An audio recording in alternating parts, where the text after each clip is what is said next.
selector. Rewind selector. Rewind selector. Rewind selector. Rewind selector. Rewind selector. Welcome to the IPA Champions Cup, live on Sporty Stuff TV. Very good evening. I hope you backed plenty of winners on the dogs this evening, but if you did, you've got 5 live matches coming up here on the pool on a Monday night here. Sporty Stuff TV Champions Cup.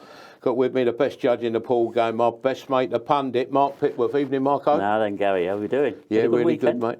Yeah, I was at Butlins the weekend. You can had a bit of fun there with the darts. You've been in Wayne Mardell's wardrobe. Yeah, I'll tell you a funny story about that. When we was coming out there today, the security, they checked the cars, like, you know, so they pulled us in and undone the boot. And I said, what's the matter, mate? He said, I think you took the curtains from the chalet. But not fair, is it, Mark? Anyway, more about that. Tonight we've got 5 live. We've already had 1 match live, haven't we? Yeah, it was live on YouTube. On the YouTube, yeah. That was a pretty good match. Yeah. Not the best standard from both players, but yeah. I'm sure it's going to be even better, you know, for these 5 matches, definitely. It was all right if you backed the favourite in the first match, so you got the money the first match. The first favourites won, and quite easily as well, 4-1. Don't know what Marco says. The Jollies won. But this evening, what we got to look forward for, Mark? Well, I think this group's going to be very tight. I mean, the first match didn't really sort of prove that, but it can still turn around. I think all these players are probably going to beat each other. That can't see a player losing all 3 matches here tonight. I can't, no. I really can't. I think there's too much quality here, and it's a very evenly matched group. Yeah, well, we was talking earlier, we showed the players here. We've got Wade Morley, who was 9-2 early today. There was plenty of money for him as well, but he got beat 4-1 in the first match, Mark. Yeah, he did, and he's a world champion. He won the world doubles in February at Bradford with John McAllister. Then we've got Craig Brown. He's a world championship semi-finalist, also at that recent world championships. Then Curtis Lee. He's the outsider tonight, and for me, I think that's really unfair. Because he only just missed out from getting to this second stage last time round, just by the odd frame, and he can play some great stuff, he really can. And then Morgan Mckinnis, he got to that Event 2 final, didn't produce his best stuff in the final, but he produced some brilliant stuff to get to that final. I'll put up a competition. I don't know if you watched Sporty Stuff TV earlier on the Grand Channel. Morgan Mckinnis' famous mum and dad, but the famous mum. And the answer to that was Michaela Tabb, the snooker referee, wasn't it, Mark? Yeah, it is. And shouldn't do too much refereeing now, but I'm sure she'll be watching tonight and cheering on Morgan again. Yeah. I mean, he's here again for the 4th time. Yeah. She must get fed up of keep putting him on telly all the time, surely. I bet she don't. I had a whisper in my ear that the person who won the competition was... no, I'm not saying that. But plenty of fun tonight. That's what the game's all about, Paul, isn't it? And let's have a look at the odds tonight. We're talking of fun. Don't forget, if you are betting, bet only steady what you can. You don't have to bet big. You can bet £1 to anything you like, but as long as you get a bit of fun out of it, so bet responsibly. 9-2 Wayne Morley, that's a bit of money for him today, but that 9-2 after that first loss, I should imagine you might be able to get double that odds. Craig Brown, you thought he'd be favourite, didn't you, Mark? And I think he's just favourite, just edging it a little bit. And after that first win there, 4-1, well, don't forget these group winner, you have to be on before the first match of the evening, so you won't get on now. Curtis Lee was the outsider, 6-1, and Morgan Mckinnis, who's 6-4. Now, Mark said something early. He said when Morgan played in the earlier tournament, he was the outsider of the party. Tonight, he finds himself the favourite. Now, he's going to have a bit of, a bit of pressure on tonight, isn't he, Mark? Yeah, and I'll be talking to him about that in the when I do a little bit of the interview. But he don't know that yet, so we'll have to see what he actually says about that. I don't know if you know, but Mark talks to our players live, you know, in the auditorium before they play. And if you listen, sometimes you can find a little bit of insight, how confident they feel. And then odds to come tumbling down with our betting partners, or if they don't feel confident, they go tumbling out. But Wade Morley, 9-2 he was, plenty of money, drifted out to about a 9-10-1 chance now after that first loss. Yeah, the Blade, he's an amateur qualifier. He's going to go professional next season. He qualified last season, win-lose record, 6 wins, 4 losses, 61% in 2021 and 60% in his career. But he's definitely playing with a lot more confidence, and I'm sure we'll see some really good stuff from him from next season, especially after winning that world title. And may I say credit to the pool. community, isn't he, Wade? He's always up for it, and he always fancies going to win. And even after that first loss, I think he'll still think he can go through. Craig Brown, 4-1 winner in the first match, Mark. Yeah, Craig Brown, downtown, ranked number 21. He's gone up to number 16 in the rankings. Remember, these rankings are for this tournament only. The rankings are changing all the time. We've had the World Champs. We've got the first tour coming up in the next 3 weeks. And you see with some of them statistics there with Craig Brown, it looks like he's a little bit out of form. But he's just got to the World Championship semi-final. You don't get there and you're not making numbers up. You're really not. And he played some brilliant stuff there and just lost by the odd frame. Good player as well, and he's nicknamed Downtown. I remember Downtown Petulia Clark. She used to sing that, didn't she? Where we go downtown. Who we got next, Mark? Curtis, the outsider of the party. Yeah, and for me, he definitely shouldn't be that much of an outsider. It's definitely a closer sort of knit group for me. You think he's got a chance tonight, Curtis? He's gonna ruffle a few feathers tonight. That is a fact, absolute fact. I mean, that win-lose record there. He's got 3 wins, 7 losses, 36% 2021, and then 29% in his career. Yeah, his stats don't really tell its story. And he only just missed out from getting through to the semi-final stage last time. He can cause an upset here tonight. And whoever's backed him, because he normally gets quite a few back in as well. And talking of upsets, Morgan nearly caused the biggest upset we've had so far on Champions Cup. Then we've Sporty Stuff TV. When he played before, he nearly went through, nearly won it, didn't he, Mark? Yeah, he did. And he was disappointed the way that he played in the final. It was all down to the start when he played Gareth Ibbott. Gareth Ibbott, it was in banging form, him and Ross Ferdinand. Yeah. That was hard to stop, there really was. Win-lose record, 6 wins, 4 losses, 73% in 2021, 56% in his career. And remember, yes, he got in this tournament last minute, but he's won an IPA title on the amateur ranks, and you don't win them very easily. He's not taking professional status next year. He wants to gain a little bit more experience by playing in as many pool competitions as possible, and he'll be one to watch out for in the next season tour. And another young lad who's a credit to the pool professor, you know, isn't he? How he's really coming up them ranks really, really quickly, isn't he, Mark? Yeah, he's got up them ranks very quickly, and I'm really looking forward to see how he can perform again. Can he keep doing it? Yeah. I think he can. Yeah, and we've got Morgan in the first match here, isn't it? He's odds-on favourite, Morgan. He's a, really short price here. But, really, I don't know, is he too short here against Curtis Lee? I don't know. What do you think? Well, I think Morgan could possibly edge this match, but it's going to be edgy out there. We've seen a lot of edginess already in the previous match on YouTube. And Curtis, I always think he starts off very well. It's just that consistency about him. So don't be surprised if Curtis gets a result here tonight against Morgan in this first match. Yeah. Well, it could even be a draw. Yeah, on your picks that you do on the internet, who was your selection tonight to win it? I've gone for Morgan for this one. Right. Really, just because he's used to this arena and he just seems very settled in there. And again, he's another great starter. It's just whether these players can maintain that mentality all the way throughout, because this is late at night pool. Yeah. And it's sometimes hard to try and adjust to that. Yeah, talking to starters, I had a lovely prawn cocktail tonight for starters for my dinner with a steak. So anyway, let's look at our odds this evening and see if there's any value there for our punters out there. Curtis Lee here, 11-4. Mark keeps on telling me Curtis Lee. And then you've got Curtis Lee 3-1 against Craig Brown later on. And when he plays Wade Morley, he's a 6-4 chance. So Curtis Lee outsider in all the matches this evening. But you know what Mark said, he's a good judge, Mark Pickworth, and he thinks Curtis Lee could be overpriced this evening. The betting partners put him in at 6-1.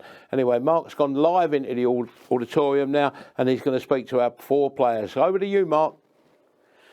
Thanks, Gary, and we're live again here at the table and joined by Morgan Mckinnis Snuggles. And are you really looking forward to getting back into it? This is your 4th appearance now in this tournament. Yeah, no, it's like my home table. No, I'm really looking forward to it. Well, we're really looking forward to seeing how you do last time. I mean, last time you got to the Event 2 final. Was that what you expected?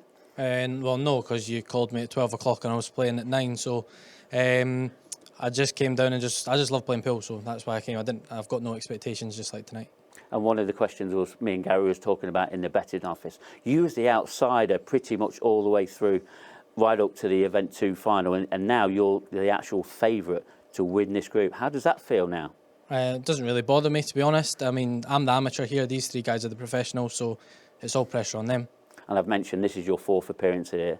What have you learnt from the past 3 times, and what are you going to do different tonight? I don't want to give too much away to obviously your position that's listed over there. I don't really want to answer that, to be fair.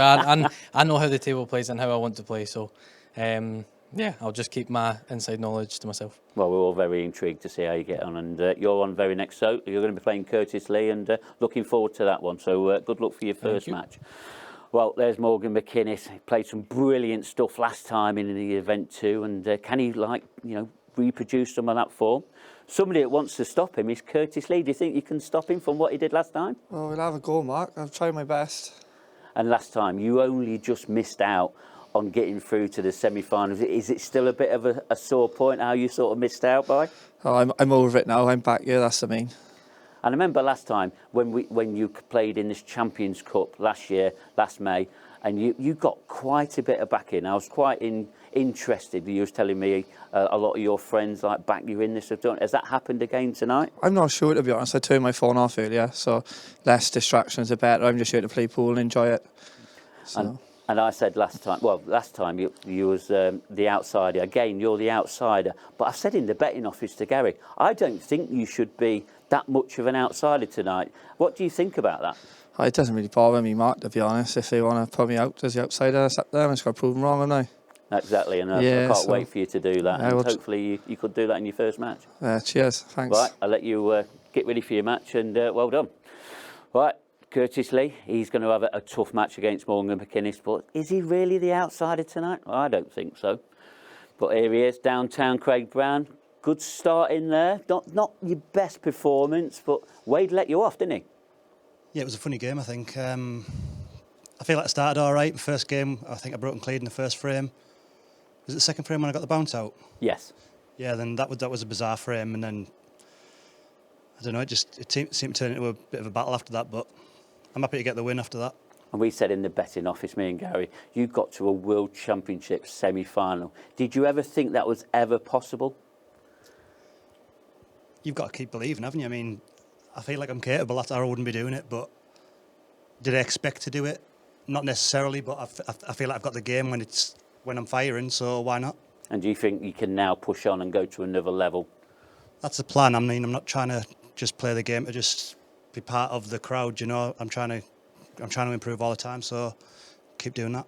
And you had some very mixed results in the last time you played here. What are you going to do different this time round? You've had a great start already. Is there anything else you can do different to try and get some better results? Win more frames. I mean, we all have a little bit of a banter, don't we, about you fed up and you don't want to play in that. Do you think you've got a bit more buzz about the game now? Are you really looking forward to this coming season? Yeah, I mean, I'm just trying to stay calm. I think that's a big deal, to be honest. If the pressure's getting to you, then you're never going to be able to produce your A game. So getting used to the surroundings, getting used to the big games on the big tables like this, that's what it's all about, isn't it? It is. Well, I'm going to let you prepare for your next 2 matches, but well done on your first match. There's downtown Craig Brown. He's had a great start there. 4-1 win against Wade Morley. And here he is, the Blade Wade. Not the result you wanted, but you had chances in that match. Yeah, we had plenty of chances. I think maybe nerves at the start a little bit. Table caught me out a couple of times, overscrewing, underscrewing. Cushions react a little bit different, the slider with a quick cloth on, so you have to get used to that.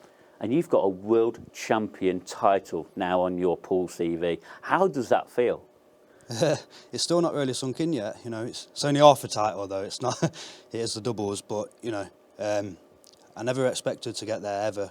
But I've got some good sponsors behind me. They back me in everything, and they do believe in me. So I'd like to say thank you to them. And you got our last place in this tournament. You was a 24th ranked player. Well, how did that feel when you finally got the call to say that you was in the tournament?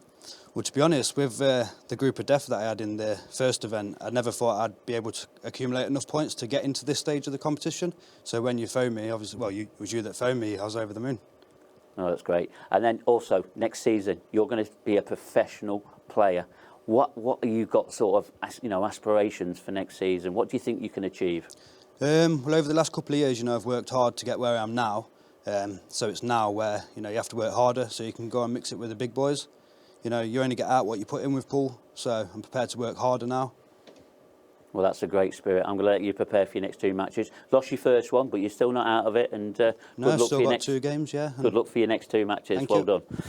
Well, there's Wade Morley. Can he come back and, you know, produce what he can do like he did last time? We're going to have to find out. And we're going to have to find out right after this break, where we're going to join us. Next after the break will be Morgan Mckinnis against Curtis Lee.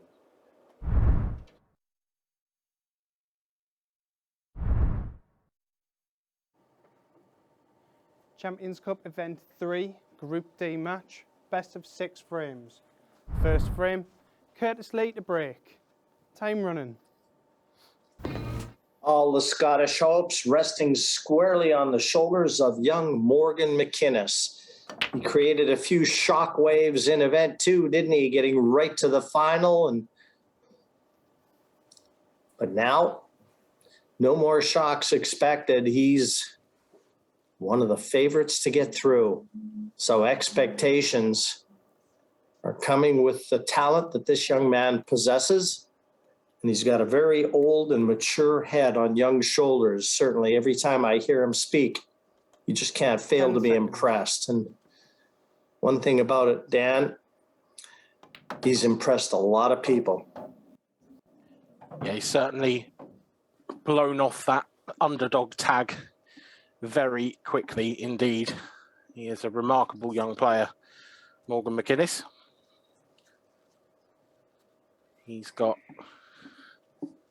a fair bit of work to do here in frame 1. 10 seconds. After that dry break from Curtis.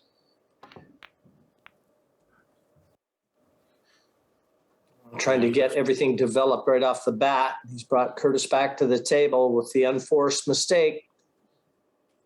Nothing easy. He's a professional, and you'd think under normal circumstances, the pro against the amateur would be favored. Not so. No, it's not necessarily fair on Curtis, that, because Morgan accumulated enough ranking points, as we heard, this season to turn professional. That said, Curtis is a massive price for me, not just in this match tonight, but to win the group. I think he's a much better player than the odds suggest. And I think he might raise a few eyebrows tonight. Certainly we've seen so far. That's a lovely shot. So far, we've seen one match. We've seen Craig Brown beat Wade Morley, but Craig looked slightly out of sorts, even though he beat Wade. And maybe the door has just cracked open for either of these two now. Yeah, just slightly overscrewed that for me, Dan. Tried to drop onto this red that he's nearest a lot better than he did.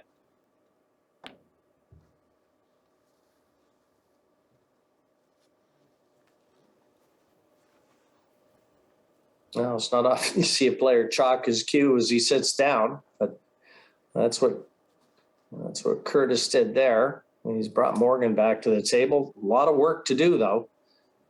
A couple very tricky yellows. Not exactly a vintage start to this match, and Morgan's going to play safe here.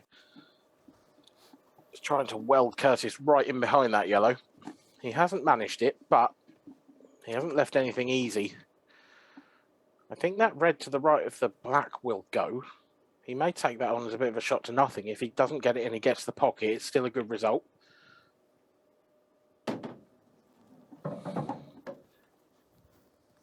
I really like the way he's played that, because he's left himself an angle on this one to the right centre to punch the cue ball on and off the right cushion and bring that other red out. Problem is, he's kind of going to have to land on that.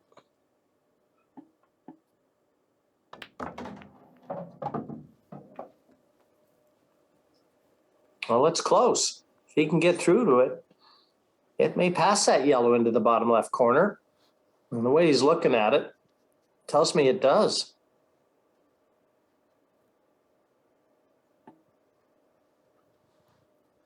Yeah, I'm not sure he's on that. I think he's going to have to take this one to the left centre.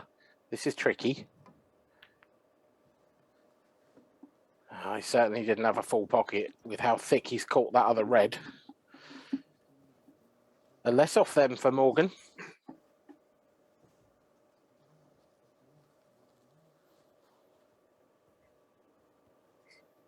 As we've already said, Morgan getting to the final in event 2. 10 Won his seconds. first 2 groups. Showed terrific IQ over the pool table. He's a classy player and he's going to go far in this game. He will be hoping that, I mean, to a certain extent, this tournament has already been a bit of a statement of intent to Morgan. Just getting to that event 2 final. The field is such high quality, but he won't be happy with that. He will want to continue to make those waves. Continue to make that name for himself. 10 seconds. Yeah, we found out that he puts in a lot of practice time with the newly crowned world champion Liam Dunster, and that's going to put him in good stead as well. Can't there's help certainly but worse learn from people a to player learn like from. Liam. Yeah, there's certainly worse people to learn from than Liam Dunster.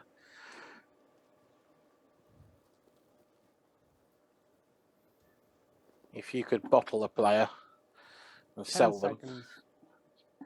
then it would probably be Liam. Mr. Dependable.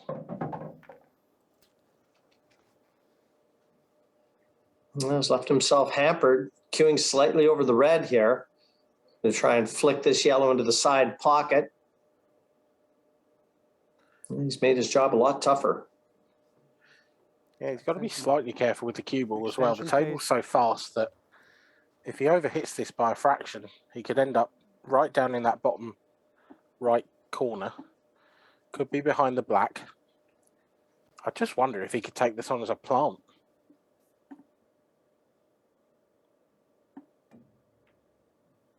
He's not going to. And he's underhit that.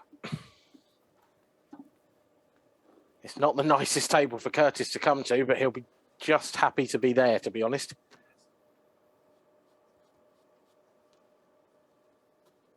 You can see there, though, Jim, that Morgan couldn't have played that much firmer without either snookering himself or potentially going in off. 10 seconds. Oh, what a double. What a double, Curtis Lee. It's given him a chance, Dan. One blink of an eye, and all of a sudden he's in with a gilt-edged opportunity here. If he knocks this red in, could seize victory from the jaws of defeat in the opening frame.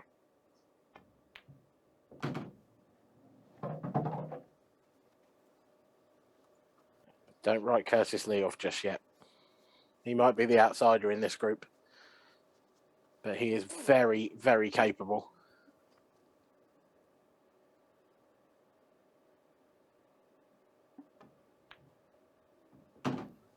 Well, one tremendous double really forged the opening in frame 1, and what a big frame it was. And how will that impact Frame. this match as it continues on? Because Curtis Lee stole it. 1-0 he leads Morgan Mckinnis. Great double. Yeah, that was a terrific shot. And we can see it again here in all its glory. Check that out. Never touched the cushion, and really it was the only shot he had, the only chance he had going for game, and he took it. I doubt that Morgan sat in his chair and thought that he was going to be facing a 1-0 deficit when he left the table. Funny game, pool.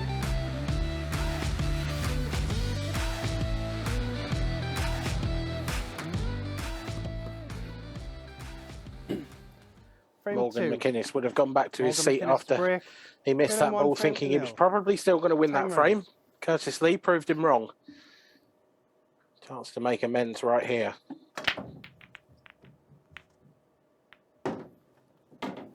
Foul.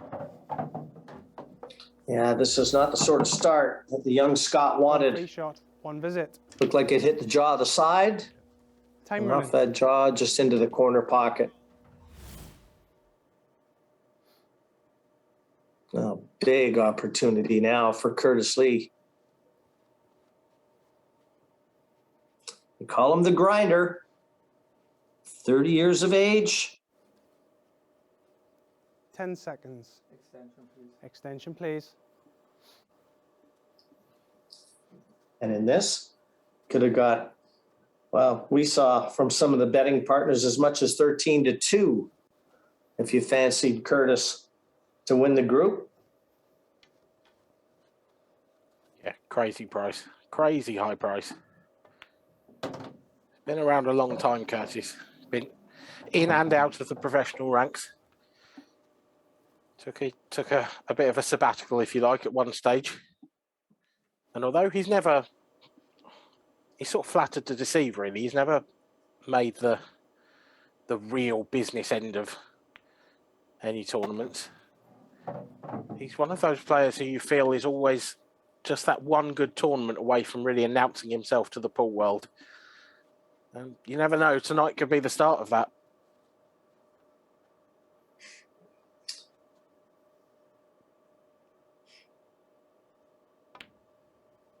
Back in the early stages of event 2,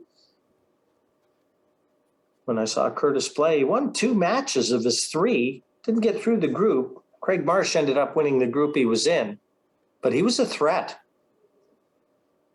He was really the only threat to Craig in that.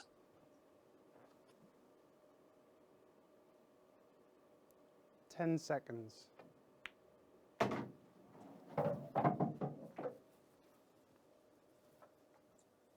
Looking very assured around the table at the moment is Curtis. He's got a nice steady pace about his play. He's not rushing.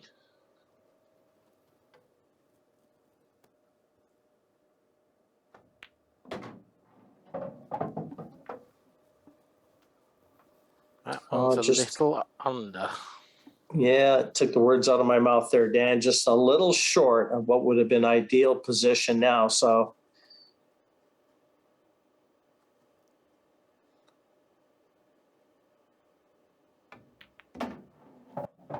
and that was the reason he had to take the other yellow. He offers his hand to apologize, but fully deserving of a good touch on that red, and he is in prime position right now. Yeah, it was a very nice flick on the red.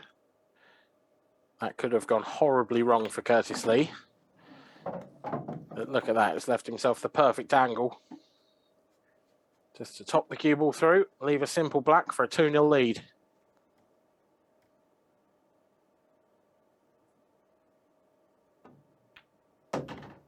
The in-off off the break from Morgan Mckinnis was decisive. Curtis came to the table with a mission in mind. And 2-0, the lead he currently enjoys. Got to be feeling much more comfortable of the two players right now. Now, I think there might be just some distant alarm bells ringing in Morgan Mckinnis' head at the moment. He's been a very busy player lately.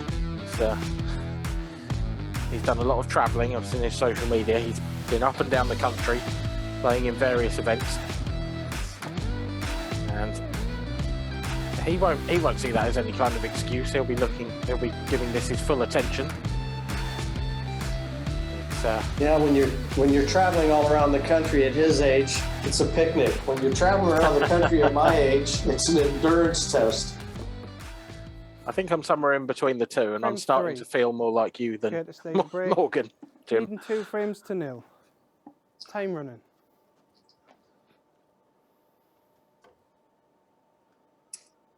Well, a good break. The order of the day right now for Curtis.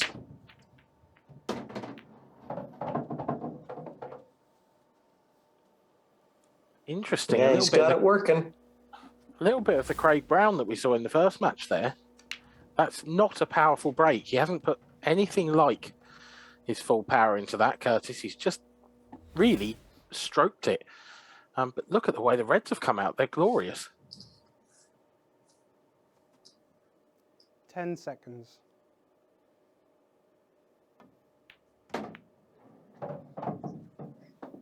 And they're even better now. How about that for a shot? Yeah, that's just developed everything.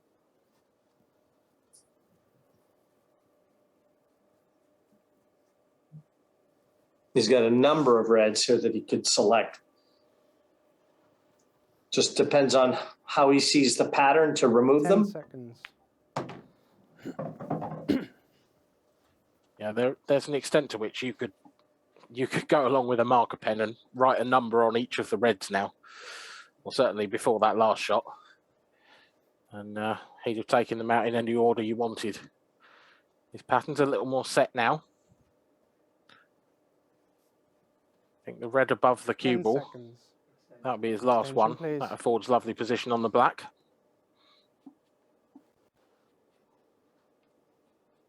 The red in the centre of the table will go top left, so he could just top this through and play on that. No, he's going to take the one above. He's going to take the long one first.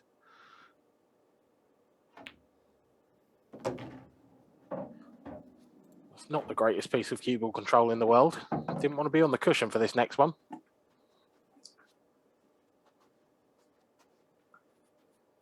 Yeah, and that's why he's taking a little extra time. He knows he didn't hit that one exactly the way he wanted, so he's got to resettle himself.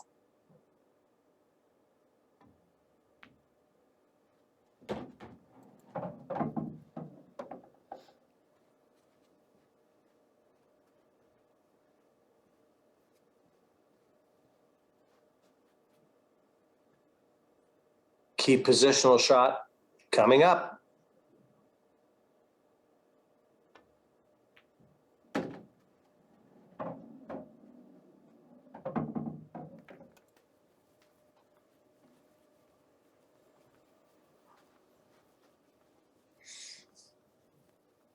And he's played a number of shots here from the cushion. Always a test of cueing and holding your nerve. And he is passing him with flying colors. This black for 3-0.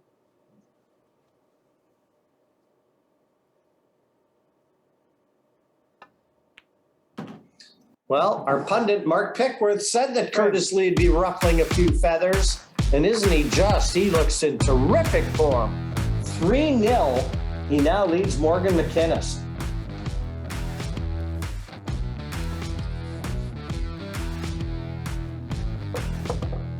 Brilliant start for Curtis Lee. What more can you say? He's looking pretty exceptional at the moment. We've seen stranger things happen, though, than a 3-all draw from this stage. Yeah, for sure. Even the missable shots, though, you know, he's making them look easy. It's going to be a great night at pool. Still to come, the Blade, Wade Morley. Well, he'll be looking to put things straight. 4-1 loser in the hands of his buddy in the opener. And Morgan Mckinnis, well, his fate has yet to be determined, but there's 3 to play if we play them all, and he'll have to win them all to eke out a 3-3 draw. He's really under the cush right now. Trailing 3 frames to 0. Time running.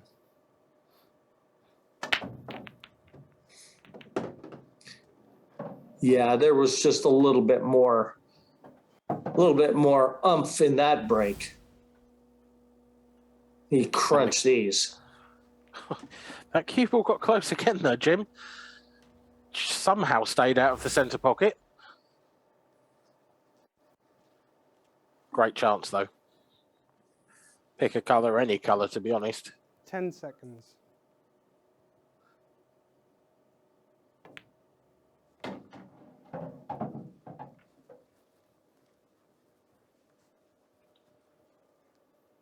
Yeah, these are the situations where experience and still being able to play one ball, one shot, one frame at a time come to the fore, because when you're young and you find yourself down 3-0, you want to win the 3 in a hurry. You know what they say about experience, don't you, Dan? 10 seconds. It's what you get when you need Morgan's it. run out of time. Time foul, is it? Restart the clock. 10 seconds. No extension. Clear extension. No, you don't need Oh, he must have. Okay. Restart the clock. You He ready? must have called for the extension, and quite possibly our referee Brian Moss never heard it. But they've reset the clock, so Morgan can reset his path to the finish line in this one because he needs it. Well, a horrible moment there for the young Scotsman.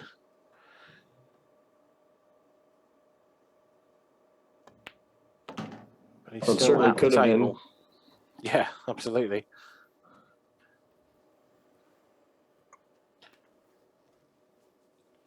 He's actually made quite nice work of these yellows. And Morgan Mckinnis in full flow wouldn't have batted an eyelid taking those out from where he came to the table. 10 seconds. But first game of the night, 3-0 down, under all kinds of pressure. He's looking pretty good. In fairness to Morgan, he's hardly seen the table in this match so far. He finds himself one frame away from defeat. But this is a very good response. Yeah, perfect reply. Frame. And just when he needed it, Morgan Mckinnis takes out his first frame, still trailing 3-1. He's going to have to sit in his chair. It's going to be Curtis Lee to break in the next, but Morgan's done everything he can. Now he just needs a chance. Yeah, really nice finish that from Morgan under the circumstances. There's our referee Brian Moss. The action wrapped up for frame at number 5.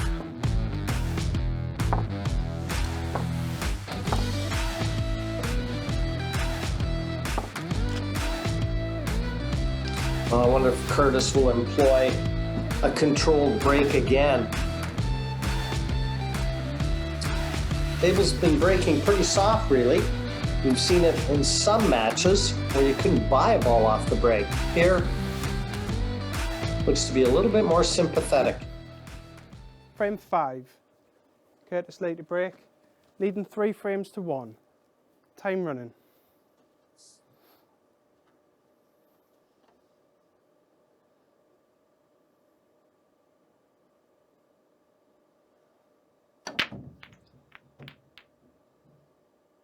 Yeah, very measured again, and just gets a ball down at the last moment.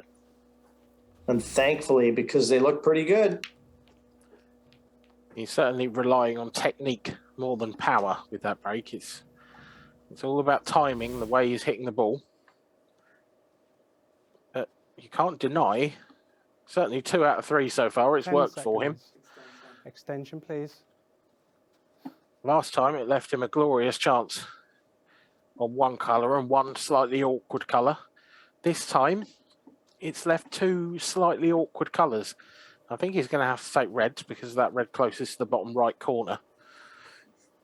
If he's on this one next to the black, you can see a pattern start to emerge. Definitely a route for him here. But that is careless. Well, the pressure of winning line when it presents itself, yeah, that's one he'd like to have over, and he knows it. Yeah, it's always difficult, even from the overhead camera. You don't get a 10 seconds. truly representative view of what the player's seeing, and perhaps that was a little bit tighter than we thought. With that in mind, if it was that much tighter, I'm surprised he played it at that pace and didn't just try to drift it in.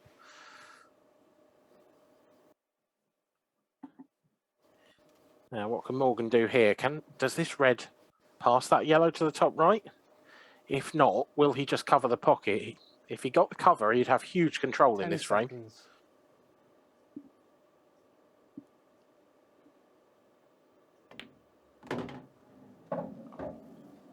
Well, it flew past. Yeah, I don't think that cover is anything near Morgan's mind right now. He's looking to take these reds out. Just wants to see the finish.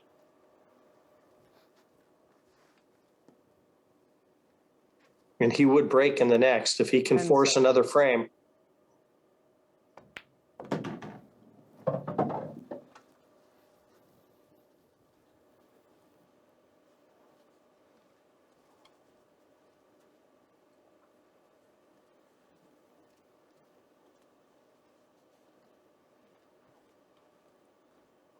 That last shot there didn't look the cleanest strike of the ball 10 seconds. that Morgan's ever done. That's why he's just taking his time on this one.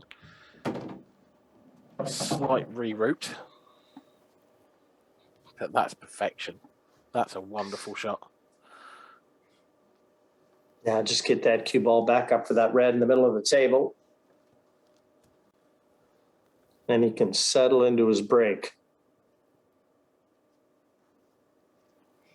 He's very mindful of the shot clock now, though, 10 isn't he, Dan? seconds. As well he might be. Oh, Morgan. Again, he hasn't cued that. He stabbed at it a bit. You saw him throw his arms out in disgust. He is okay. I mean, he's on this red up to the top left. I don't think it's where he wanted to take it. But he's only got to drift this in. 10 seconds.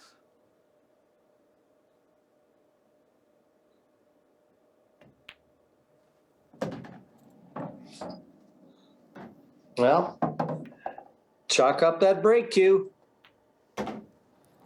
Back to 3-2. And every chance now for Morgan Mckinnis. The swipe up point right out of the pocket of Curtis Lee. Yeah, lovely little counter clearance there. Curtis went for the difficult red to open up and showed exactly what can happen if you don't get that right. From the moment he missed that red, it was always going to be Morgan's frame. Because even if Morgan had missed somewhere, he had so much control with that red in the right-hand corner. But Curtis was well up against it. And that's academic, really, because it was Morgan who took the ball by the horns and took the frame. They are essentially now into a decider. Final frame. Morgan Mckinnis to break. Trailing 3 frames to 2. Time running. Well, the pressure shifts somewhat, though. At 3-0, there's a little bit of frustration in Morgan's stroke. Now, a big frame because a chance to get a draw. Needs a ball down. Got one. Got a couple. And just keep an eye on the cue ball when we watch the replay of this break. Straight back down the centre of the table. Nice control on the white. It's left him a decision. 10 seconds. First thought would probably be reds, but those 2 reds just to the left of the black spot, they actually require developing, so it's yellows.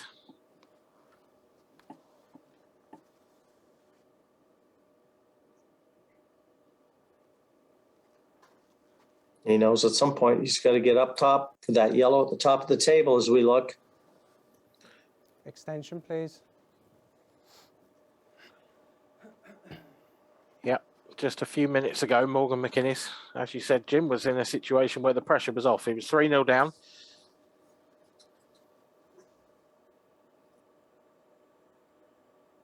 Just a few visits to the table later, he's got the chance to salvage a draw from this match.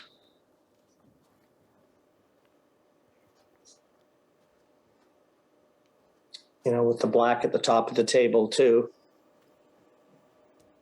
Almost guaranteed that Morgan's going to leave that yellow last.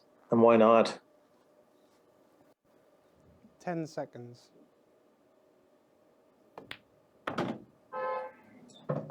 Yeah, the way that he's taking these out, this is perfect. He's probably just a little bit straighter than he'd like on this yellow. He can draw the cue ball back. He'd probably want to draw it 10 seconds. back somewhere, or to have the angle somewhere near the angle he's got now. He's decided to top it through instead, and he's left this very thin to the centre. He's going to struggle slightly to control the cue ball here now. He may have to run into the yellow. Yeah, he didn't get the top spin on that cue ball that he desired because he wanted to be a little bit straighter on this just so he could slow roll it. 10 seconds. But as you said, it's a thinner cut now.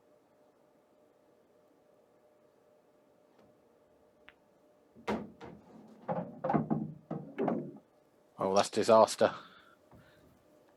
That's disaster. I think he was hoping to clip that yellow. He knew he couldn't hold it at that pace. If he clipped it even quarter ball, he'd have been absolutely fine. He's got to find something special now. I mean, he probably could play this up down to the bottom left. 10 seconds. But, oh, this is so tough.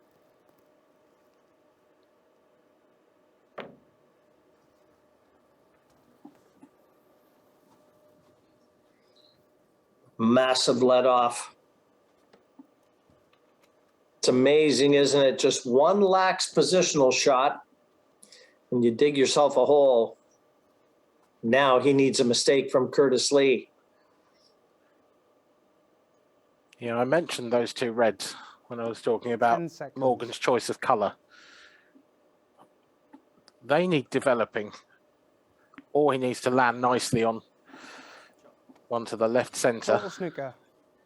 That's why he's decided to try and buy a foul off Morgan.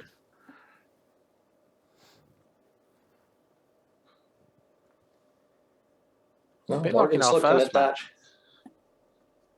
match. Sorry, Jim. No, yeah, he's looking at that left cushion. If he can get through to it, 10 seconds. this escape won't be too hard. Oh, no way. Just One just shot, overdid one it. visit. Yeah, too much Time running. swerve. Time out. Now Curtis really does have his best Time running. opportunity to win this match.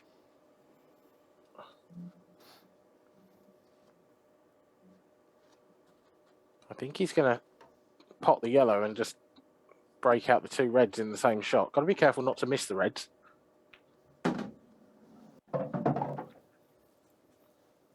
Well, perhaps the left hand of those goes into the bottom left.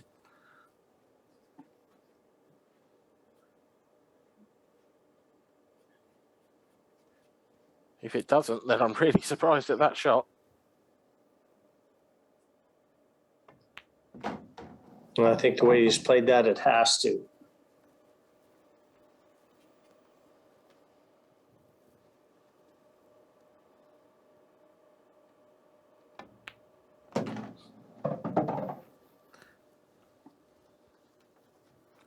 It's amazing how easy it looks sometimes.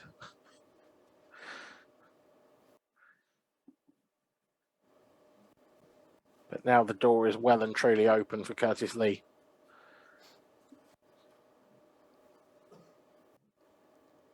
Ten seconds.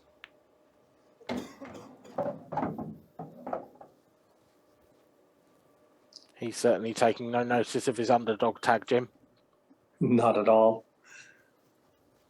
His eyes don't leave the playing surface.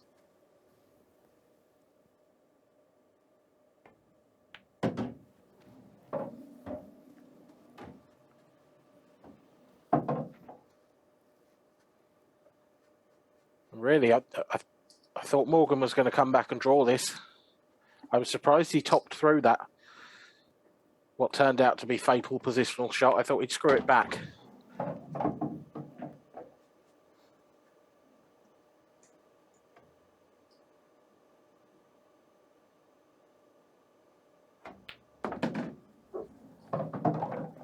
And surely now it's game over.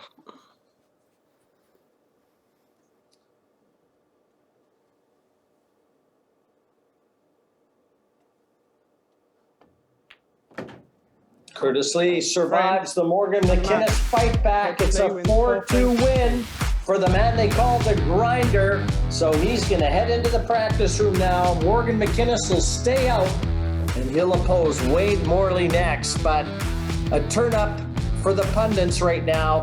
One of the favorites in trouble. Yeah, and Mark got that one right, Jim. You said Curtis Lee could cause a few shocks tonight, didn't you, Mark? Yeah, and he started off in fine style, and I said he'll ruffle some feathers, and he's done that already. Morgan won't know what's hit him. 3-0 down, what could he do? But he had a chance to level that up. Yeah. That could have still ended up as a draw, but it hasn't. It's a loss for Morgan Mckinnis. Yeah. He's got an uphill task now to try and get through this. Yeah, well, Morgan stays on now, really and truthfully. If Morgan don't win this, it's could be curtains, couldn't it, tonight? Yeah, it'll be an early night, really, for him, to be honest. He needs to get something out of this next match now. Yeah. Has to. Curtis was saying that where he lives and that he plays Paul with Gerwin Price, the top world's #1 darts, isn't he? And he said Geza Price, he's a real good pool player as well. So you never know. He's in the boxing as well, Gerwin Price. We might even see him in a little pool tournament as well. You never know. You never know. Absolutely not. But real good match that was. And as I said, Morgan, he stays on now for our next match. So we're going to come back in 3 minutes. He's playing Wade Morley in the next match. Now Morgan's odds-on favourite. I was just looking again. Yeah, 4-5 Morgan Mckinnis, 5-2 Wade Morley. Maybe that fought. You never see Wade Morley on Sporty Stuff in the first match, but he played he got beat 4-1, but he had plenty of chances, didn't he, Mark? And, yeah, he did, and he seems to be breaking well as well. Yeah. So if he just settles down early now, this could be a very interesting matchup. Remember, who loses, they'll be going home. Right, as Mark said, whoever loses, they'll be going home. So see you in 3 minutes. Look for the value of our betting partners. 4-5 Morgan Mckinnis. Is that value?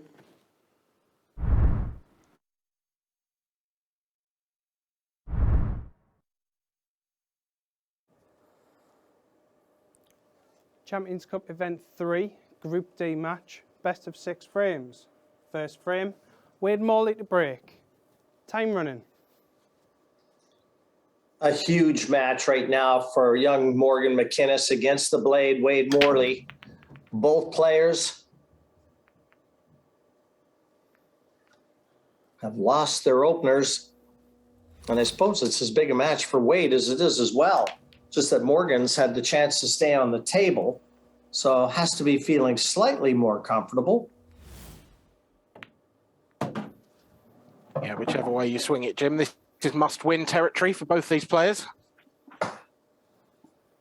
3 points may be enough to see someone through to the next stage as one of the best 2 runners-up, but that does seem very unlikely.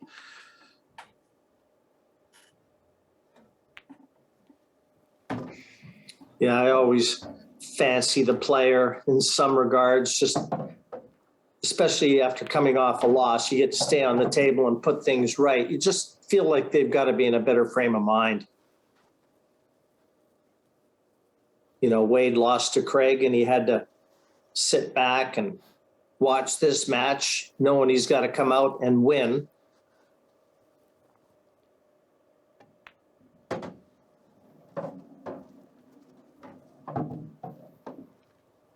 But it was a dry break, too, from Wade that's given Morgan the opportunity here. And it looks like one that he's going to put pay to. Got a big gap over on the right-hand side if he wants to try and take that cue ball between those yellows. Just off the right cushion and down for the black. It looks like that's the plan.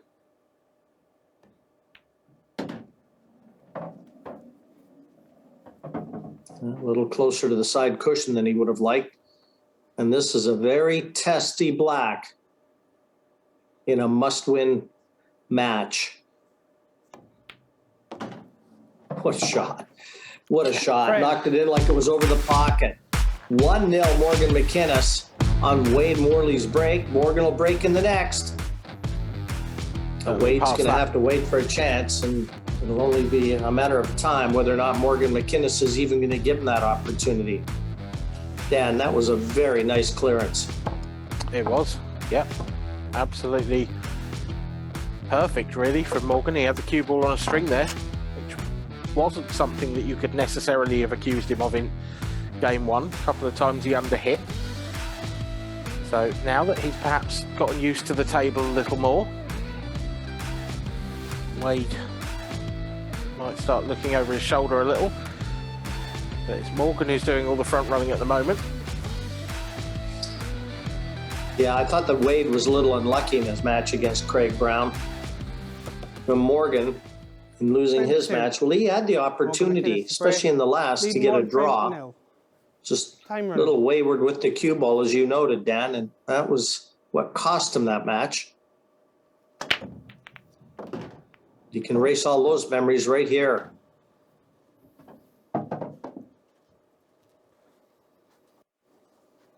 It's like a practice table, this.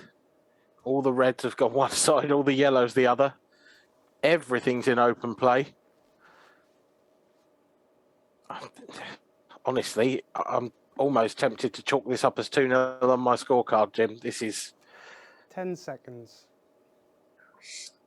Well, there was a bit of a smile from Morgan. A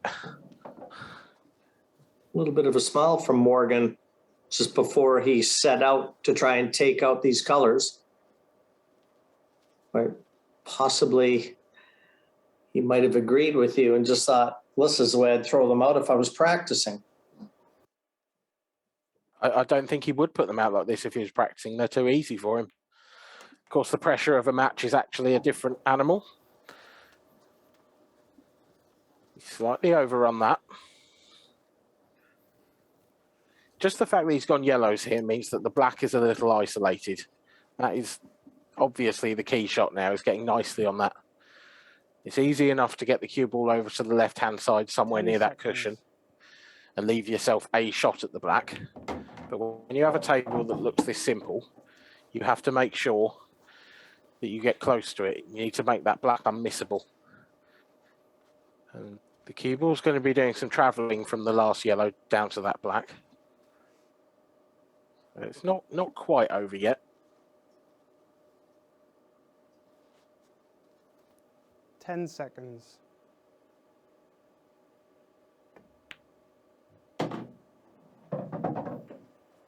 Yeah, I got the perfect angle on this second to last yellow, though, to drop onto the last of the same pocket.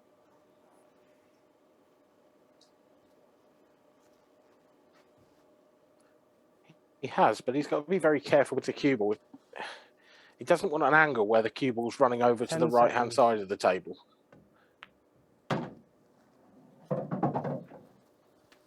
And he's got one.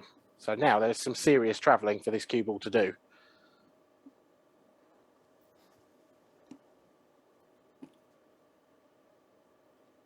Really, he's underdone that positional shot by a good 1.5 foot, because he could have come off the cushion and landed somewhere near straight on it just to screw back. 10 seconds.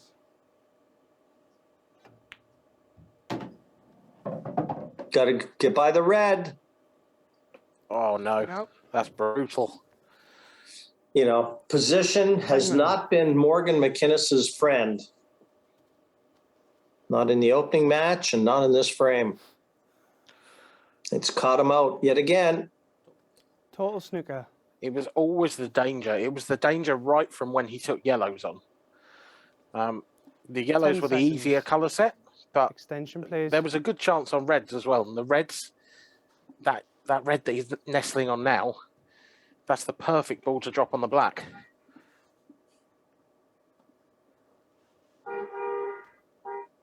I think you're spot on, Dan. I think that was always going to be the problem, the last yellow to the isolated black, as you've termed it. He'll be fortunate if he gets another chance in this frame. 10 seconds left. Hit and hope time. Foul. 1 free shot, 1 visit. He'll be very fortunate if he gets another chance now, because Timeout. Wade can just come to this table and mop up, surely. Yeah, I think Morgan's pretty well resigned himself. He's put his cue down.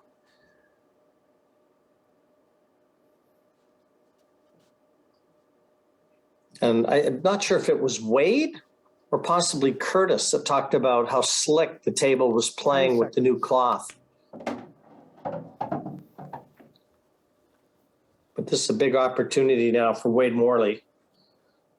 Get back into this and get back on serve.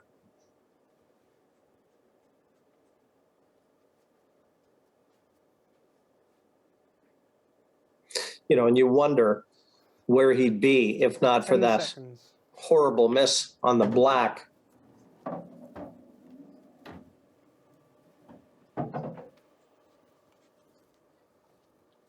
His match against Craig Brown, because he had every chance to get out of that one with a draw at worst too. I'm sure he'll be delighted that you brought that up again, Jim. That is definitely one he'd rather forget. It was an awful shot. It's just completely changed the complexion of where he sits in the event. Now, it's put a lot more significance on this match.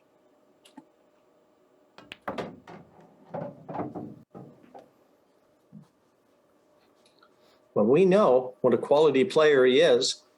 We've already let you know that he won the world doubles with his partner, so.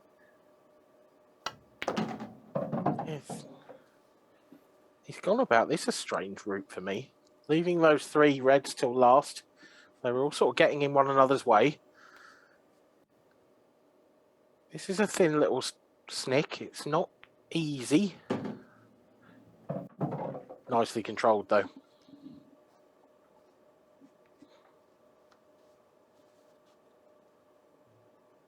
Yeah, a little quicker about his work, too. Just a slight pause and then gets down. And this is more like it, Wade.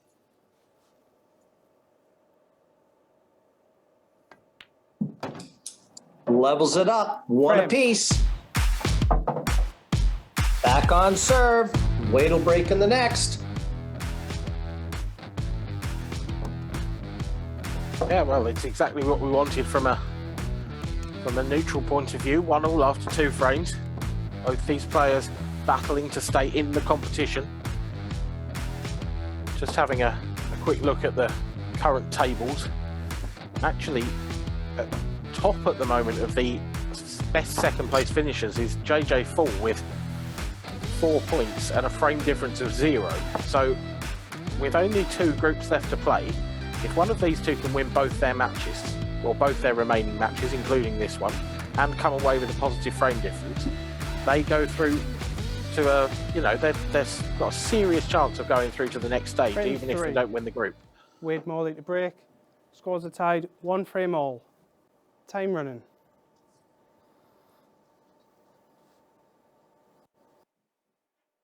No, he'd love a good break here.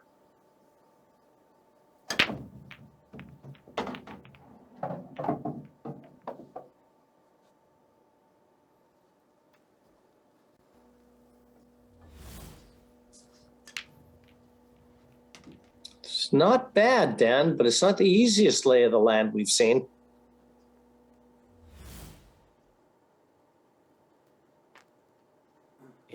It's awkward. The black going so close to that pocket.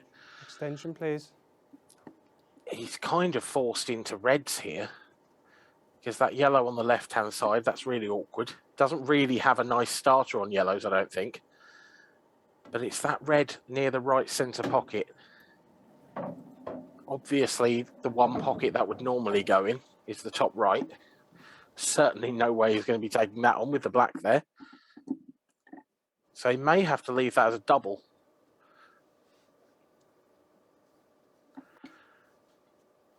But in order to do that, he needs to move that red in the centre of the table, I think. It might sneak past. If it does, then there's a route out here. If not, then there's still that red on the left-hand side as well. This is... Well, he's going for this, Wade. He's obviously got a plan in mind. But I don't think it's a particularly... I think it's quite an adventurous one.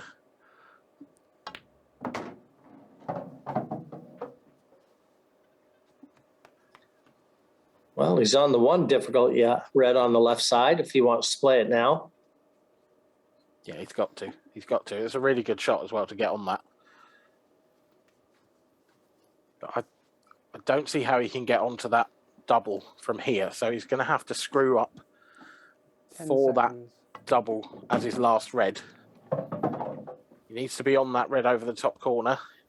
I think he is. Timeout. Just. Oh, he's asked for a total snooker. Perhaps he's not. Total snooker. Time running. Oh, he's going to have to masse around that yellow now. Yeah, that's not his biggest problem, though. I think he'll get this. but it's what he does with the red afterwards.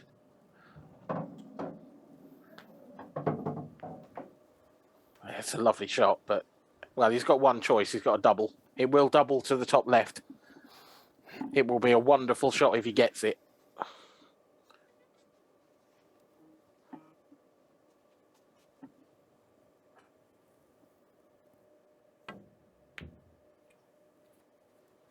That's not the one. Yeah. Quickly off the cue and back to his seat. He knew as soon as he struck that one, it was nowhere near. Well, Wade knew it wasn't going to be easy. But he's had the first look at it. Will he get a second?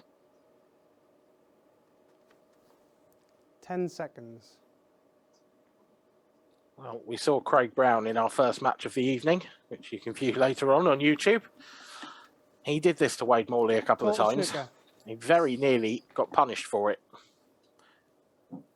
That's a bit of a loose one from Morgan. Although he hasn't left Wade anything nice to hit, it's not a difficult hit, and he hasn't opened out those yellows nearly as well as he'd have liked.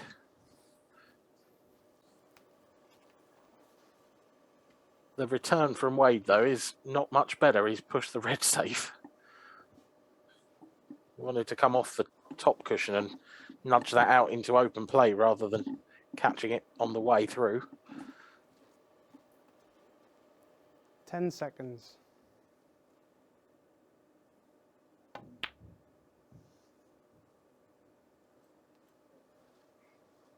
Oh, that's a much better shot. That's totally developed the yellows. Total snooker. And in so doing, laid another good snooker on Wade Morley. Yeah, that's a delightful little safety shot.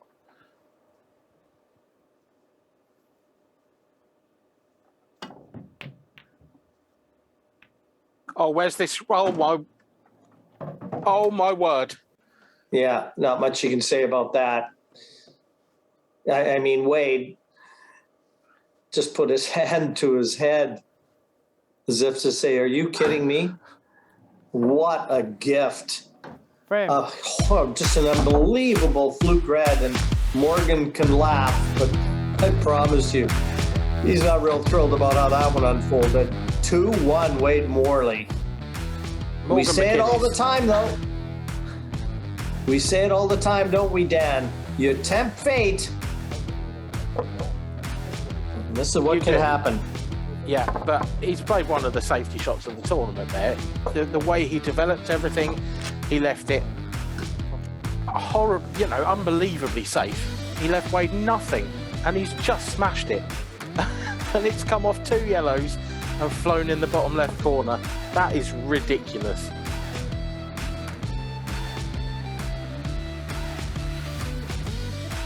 No, it'll be a tough one for young Morgan to put out of his mind, but he has to. And you know what? Good on him to smile about it. Because what else can you Frame do? 4.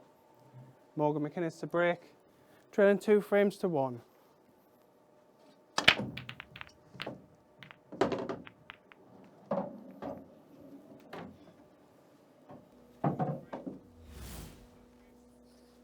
Well, a good break.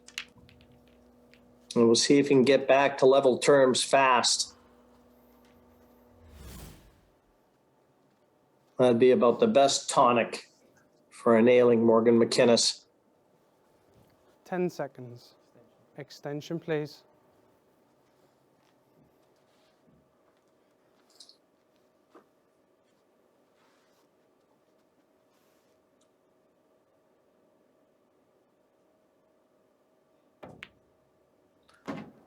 I'm not quite sure I'm over that fluke yet, Jim, but Morgan looks like he is. He's straight down to business.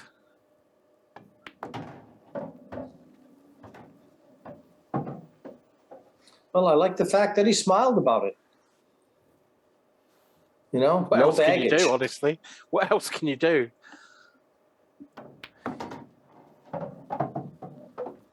I know a lot of players wouldn't be smiling. No, I'm one of them, I have to say. I'd have been raging at that. Not Morgan, though, a very calm head on those young shoulders. And he's going after this frame in whippet style fashion, isn't he? like I said, that's the quickest way to get back on track.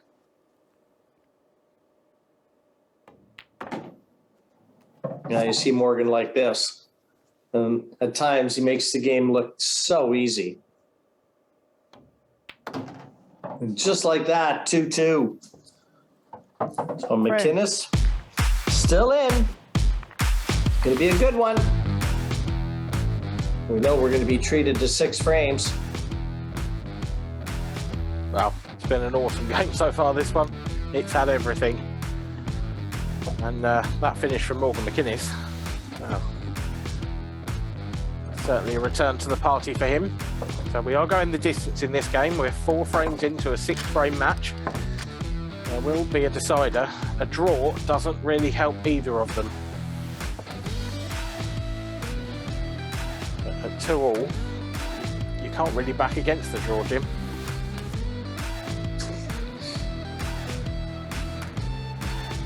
I think Mark had mentioned too at the outset that we might see a couple draws here tonight. The group was that close. I thought Morgan might have pulled one out in the last, but he's certainly on course for one here, as you said, at 2-2. Draw's got to be favorite.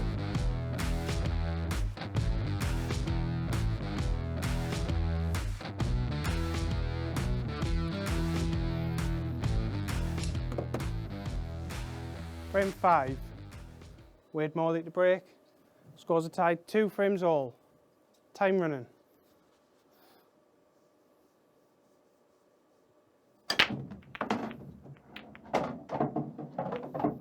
Keeps the cue ball over on that side of the table again.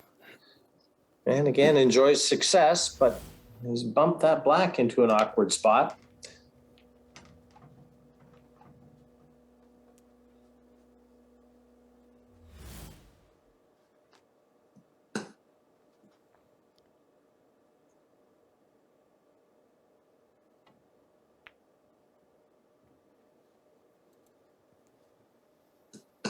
Wasn't the easiest starter.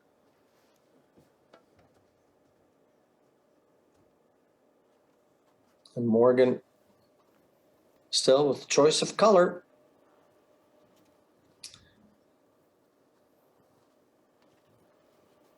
Ten seconds.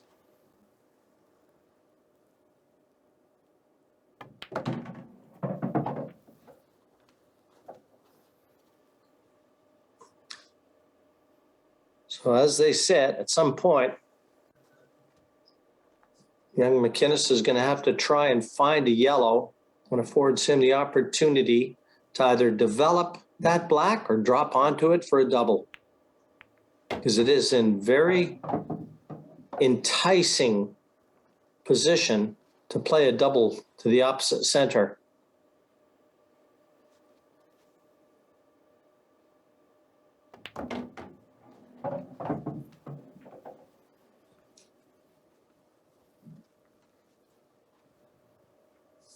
Yeah, I think that will have been his plan all along, Jim.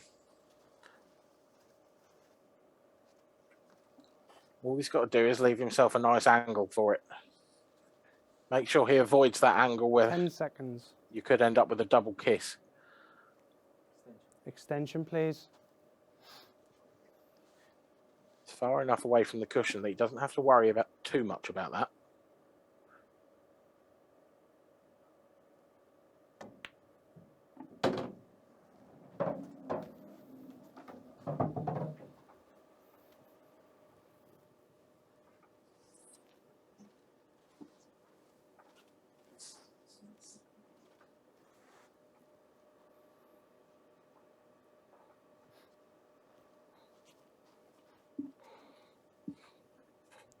Ten seconds.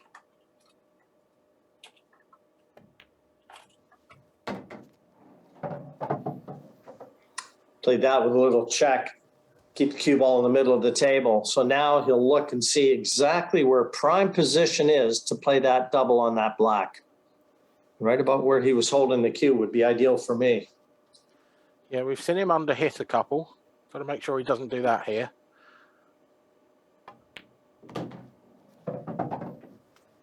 and that's perfect. Yeah. Got to make him good favorite to knock this one in.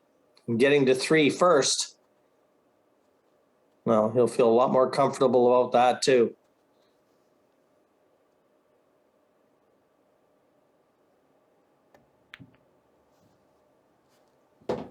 Dead center. Never in doubt. He knew it as soon as he hit it. Morgan Mckinnis, 3-2 ahead of Wade Morley. So if there's going to be a tie, the blade is going to have to come with some shots.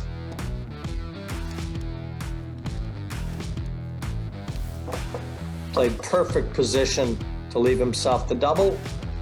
And as soon as he hit it, he knew. Heart of the pocket.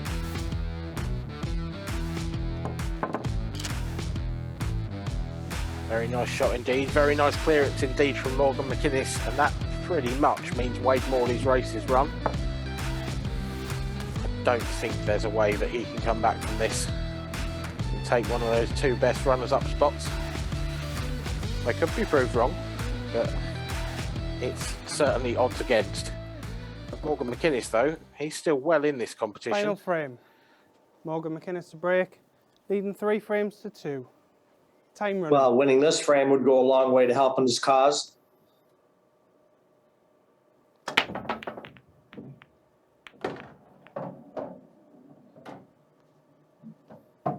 How are the yellows? They're not bad at all, Jim. They are not bad at all. He's got a nice angle on the first one to the top right. You can just drop that in, and then he's on the most 10 difficult seconds. yellow straight away. He does have to be a little careful. The 2 in the bottom half of the table over towards the left-hand side, neither of those 2 goes to the bottom left. So there is some working out to do here. You can see him pointing his cue there. The one in the centre of the table looks like it'll go into the left centre. So that's a bonus. If he can land 10 straight on that, seconds. then that makes those 2 pretty simple as well. And you know what else is unfolding here, Dan, is if Morgan completes the clearance here and takes the win, it's really going to make that very last match of the evening very meaningful. Morgan and Craig Brown. 10 seconds. Yeah, I mean, Craig, if Curtis Lee can upset the apple cart and beat Craig Brown, then we could have a mammoth on our hands, to be honest, a potential 3-way tie, 3 players on 4 points. Extension, please. We could have that if Craig beats Curtis as well, because then Morgan could beat Craig. There's a lot of pools still to be played here, and most of it will be very meaningful for this group, I suspect. what a shot. What a shot there. Had to get it. Now every chance.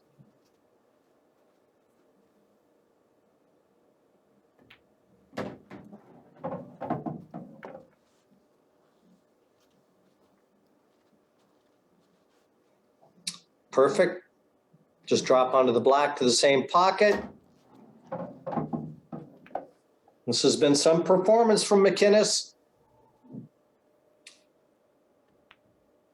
Had to sit in his chair and swallow it after that fluke on the black put him 2-1 down. But ever since then, Mckinnis has found another gear and a 4-2 win. And by all accounts, the favorites looking very strong. Yeah, they are, Jim, aren't they, tonight, Mark? Another favourite there, Morgan.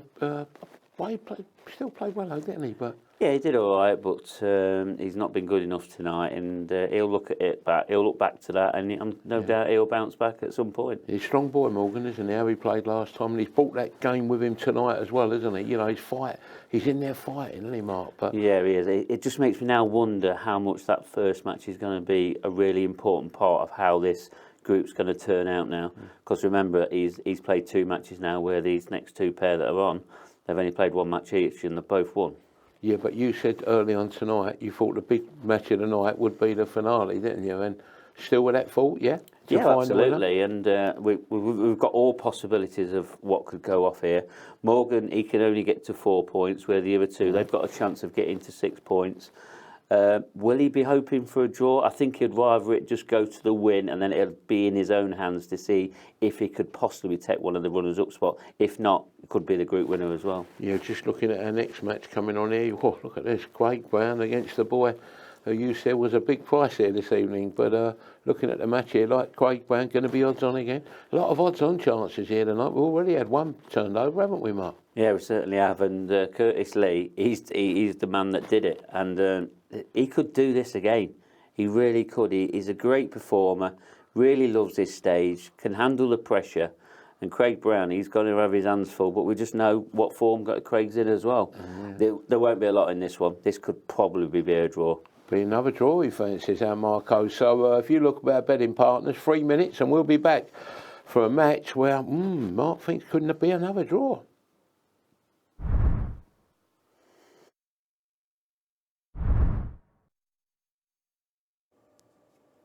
Champions Cup Event 3, Group D match, best of 6 frames.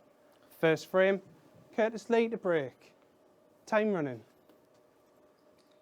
Match number 4 on your skit.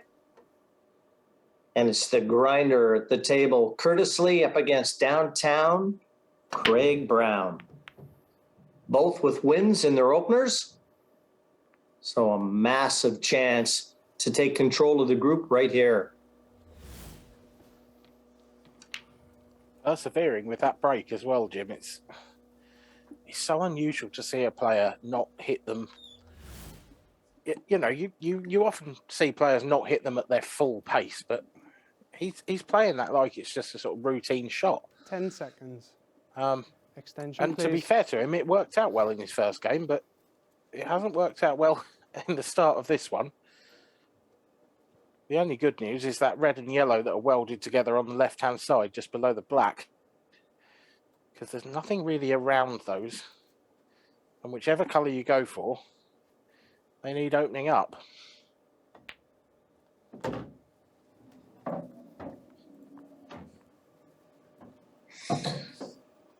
Craig did well in his opener against Wade Morley. Looked a bit tentative at times for me. Still got the job done. Yeah, I couldn't agree more, Jim. Now here's a chance he can cut this red in. Fair bit of side. That's a nice shot. That's one piece of the puzzle completed for Craig Brown. But the two reds closest to the right centre, they're still causing a little bit of a problem. They both go, but you need to land nicely on them. 10 seconds.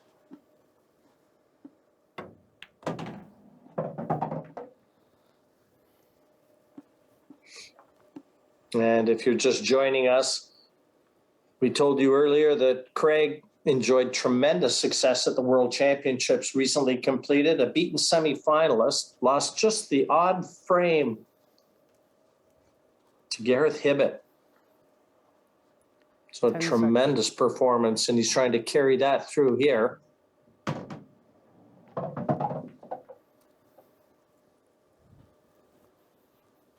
That's a nice little flick. That's worked out really well. Because he's on this one up the right corner pocket now.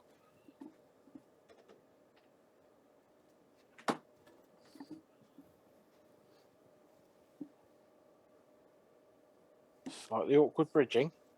10 seconds.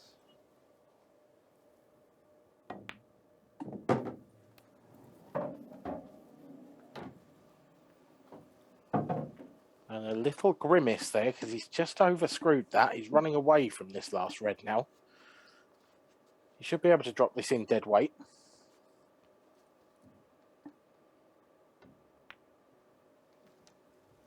Got to get there. Got to get there. Ooh. Well, you did say dead weight. I did. And he certainly was listening, wasn't he? That was very tight.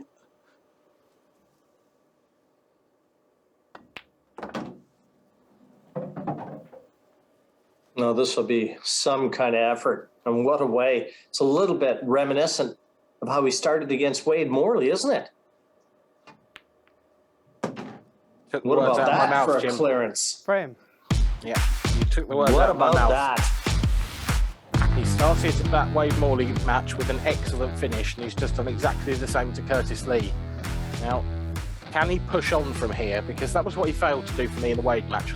I know he won 4-1, but he had a bounce out in frame 2, and from there on, he just sort of stuttered over the line. This time, I think he needs to play with a bit more confidence, get a bit of a flow, a bit of a rhythm going, because I think Curtis, the form that he looks like he's in, he will punish Craig where Wade perhaps didn't. Yeah, I agree completely. I think he needs to try and stay on that course, stay, with that conviction. This is the kind of game he can play. He's fully capable of it. We've seen it. Frame 2. Don't Break get round bogged break. down. Don't let Losing yourself one frame get to slowed 0. down. Time running.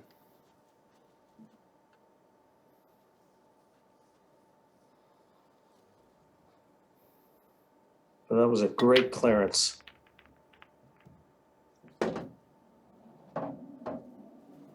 And again, a rather subdued break, but ball down.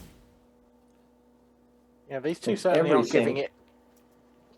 giving it their all in the break, are they? They've perhaps they've not been to the gym lately.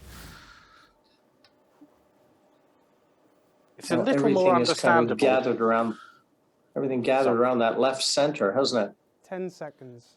Yeah, it's a Extension, little please. more understandable that Craig's not putting the power into the break because he's cut breaking.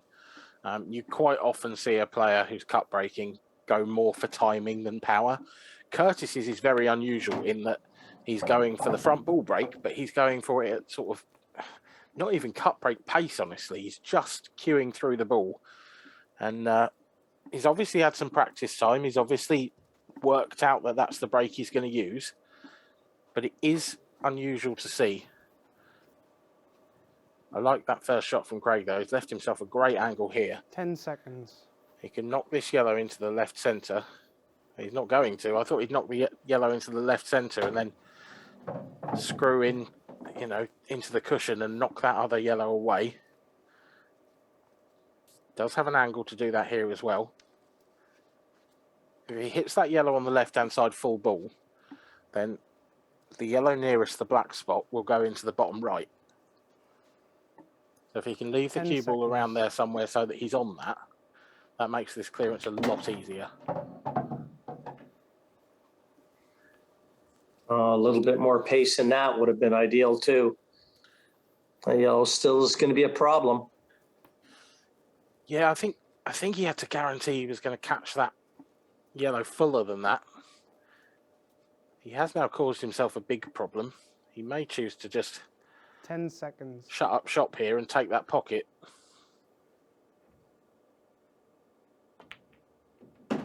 Oh, that's a great shot. That's a great shot. Well, that's a little bit more of what we're used to seeing from Craig too. Every chance now.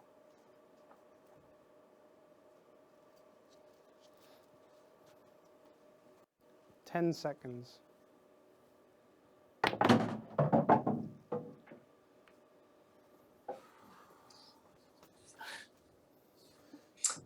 For me, he just took a little too long. He was always going to be playing that yellow. And in the end, he had to rush it a bit just because he took a little longer than he really needed to. Yep. This is very similar to the one that Wade Morley got against him 10 seconds. in the first match of the night. Cushion first. Plays this with the right pace. It's still got a great chance. Oh, that's so close. That couldn't have been much closer. I thought he had that. I think he did as well.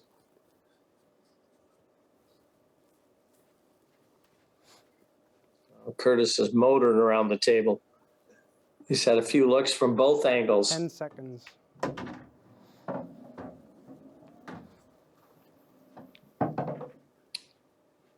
But I think he'd be the first to tell you if he doesn't get out here, and he doesn't deserve to win.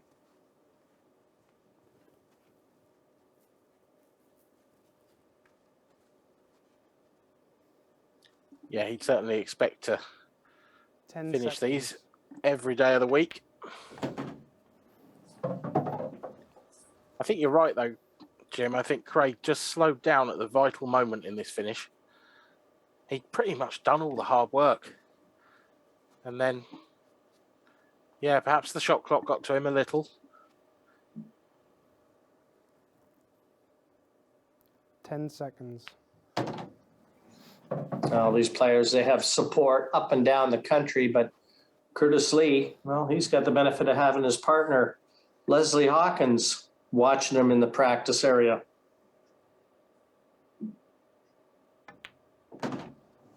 So, Leslie, you're probably sitting on pins and needles right now. Relax. It's always tougher watching than it is playing. In some ways, this is a more important match for Craig to win than Curtis, actually, because Curtis's last match is against Wade Morley. Wade's already out. Now, I'm not suggesting for 1 second that Wade won't be going all out to win that game, but it's certainly a different pressure. Whereas Craig against Morgan Mckinnis, Morgan knows he has to win that final match. Frame. Oh, a nice clearance completed there from Curtis. And remember, he was as much as 6-1 to win the group at the outset. Boy, if he can take down Craig Brown, who was 6-4 to win the group, how would you feel if you were sitting on 6-1 and you were all over Curtis Lee? You're like money in the bank. Yeah, I think I said to you before the show, Jim, that I thought that was an enormous price on Curtis in what appeared to me to be quite an even group to start us off with, and it's certainly showing that way at the moment. It wouldn't surprise me to see Curtis turn Craig over here, and we could see 3 players finish on 4 points.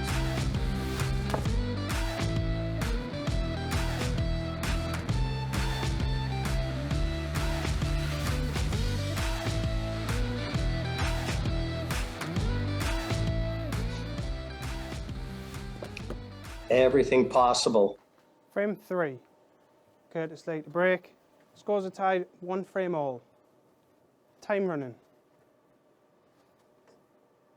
Players always like to have their fates in their own hands.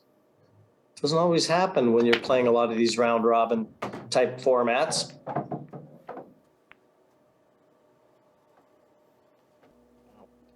Both of these two still have it. Both of these two could still have it after this match. If this match finishes as a draw, then there's a very real possibility that they both finish the group on 5 points.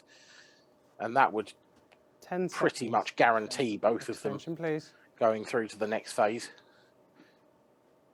It would, the only chance of that not happening would be the next 2 groups also finishing with a runner-up on 5 points, and that feels very unlikely.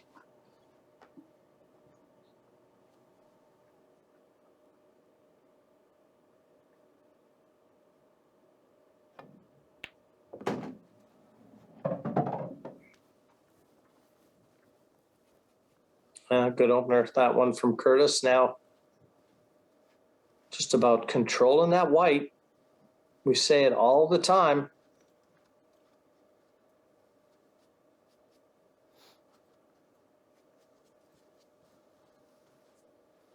Ten seconds.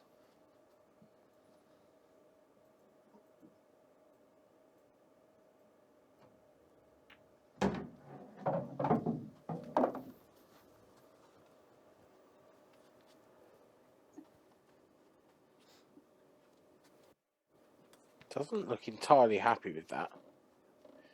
If he's played on this plant, that is a very risky shot. Now, he's played on the thin cut.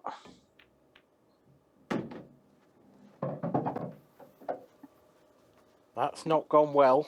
That has not gone to plan. I think Curtis Lee still has a plant up to the top right.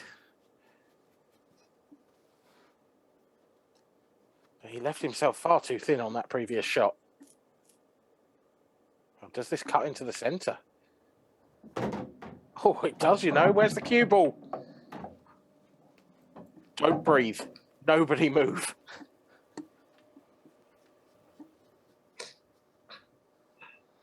Well, he's going to have to come with a very good shot now. This yellow is available to the center pocket, but cueing from here. What a shot. What an effort.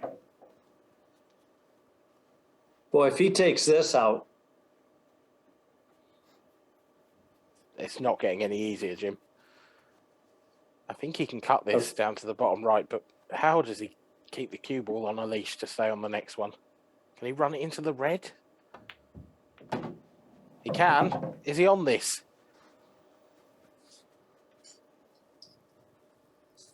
No, I got to be honest. If he was planning to run into the red, I don't think he would have played it at that speed. I think he was trying to come across the bed of the table twice. No, he's not on. He wasn't on it. I think he had to play it at that speed just to get the side. And yeah, it might have been a bit of a two-way shot, that. It hasn't worked, though. Craig Brown's at the table. Curtis Lee, that was a game effort in trying to get out from there, but 10 just seconds. a bridge too far in the end. Extension, please. Now, finally poised to 1-1. But now, the initiative with Craig.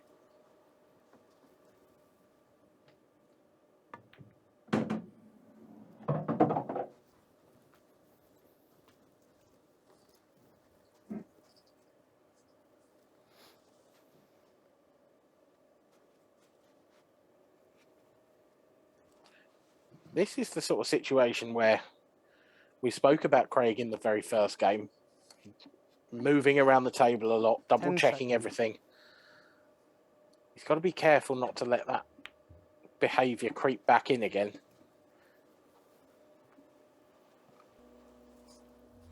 I can only assume he's played that as a safety.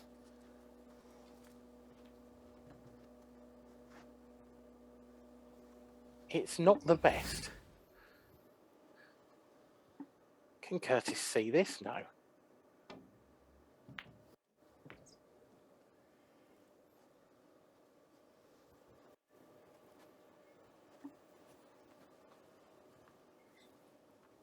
Well, there's going to be another safety shot in Craig Brown's repertoire. It'll be coming right here.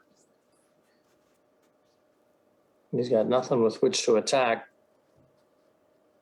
No, it's not the worst result, that, for Curtis. 10 seconds. You say, it looks like he's going to be coming back to the table. And it just gives him an opportunity to find something. No, this is a simple up and down. It's an easy hit. Total snooker. It's not beyond the realms of possibility that he pots this.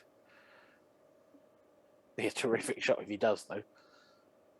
10 seconds.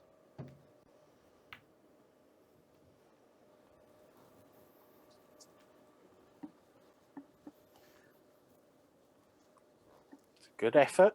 It's not a bad sort of second prize, if you like. He hasn't left Craig an easy pot. He has left him an easy snooker, but Curtis at this point would just be happy to get back to the table.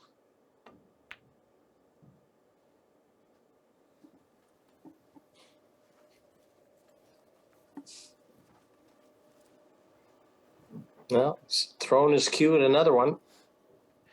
Yeah, I mean, Craig hasn't covered the up and down here.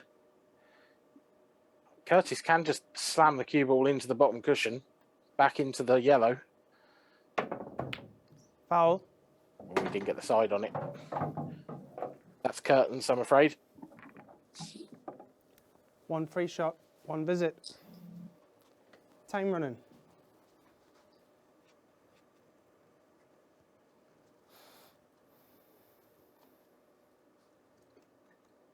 Just a question of how he wants to take him out.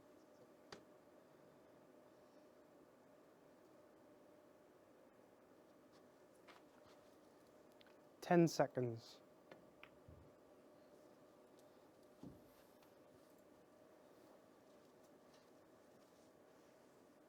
Craig Brown is playing some really percentage pool tonight. He's not taking any unnecessary risks. He's got decent safety shots, but nothing spectacular. He's just gone about his business nicely. That can be a risk. You can leave opportunities for your opponents to do spectacular things.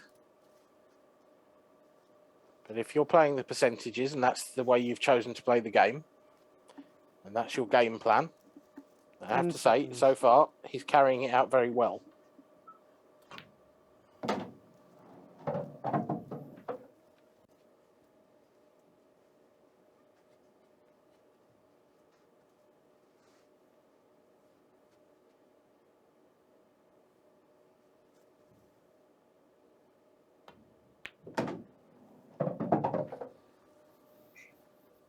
Well, it's going to get to 2-1.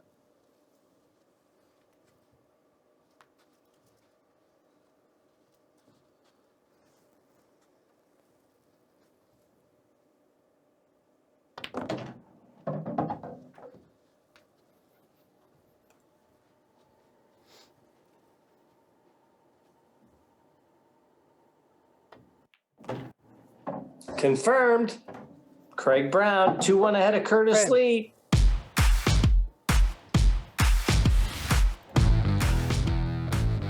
And I suppose if you're Morgan Mckinnis watching, would you be cheering for a 3-3 draw here, Dan?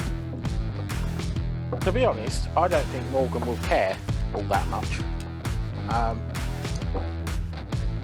I think in Morgan's head, I'm just looking at the tables here. I think Morgan, if he wins his last game, gets to 4 points, gets a positive frame difference on the board, then that may be all he needs. Yeah, you can make an argument that he's supporting the draw, but the chances of him topping the group, even if Craig and Curtis draw, is still quite slim. There you can see the tables, how they stand. Craig Brown just top of the table right now, and Curtis Lee right there too. But that'll change after this match. Yeah, we could see, if Curtis wins this match, we could see Curtis finish the group with 6 points before that last match is even played. But if that were to happen, Morgan and Craig would still be playing it out for that second spot. And that second spot in this group, I think we could see 2 players from this group go through the way things are going.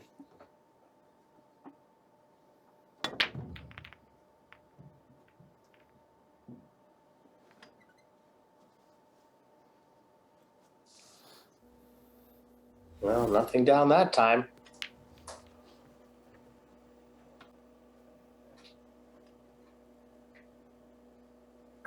So sometimes that soft control break looks good, sometimes it doesn't.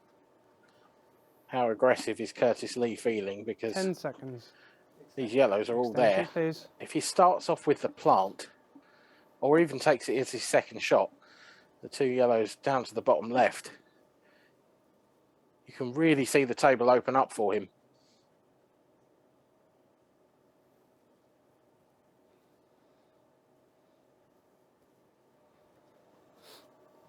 It's a risky shot because it's missable. But if you get it right, 10 seconds. It's almost frame ball.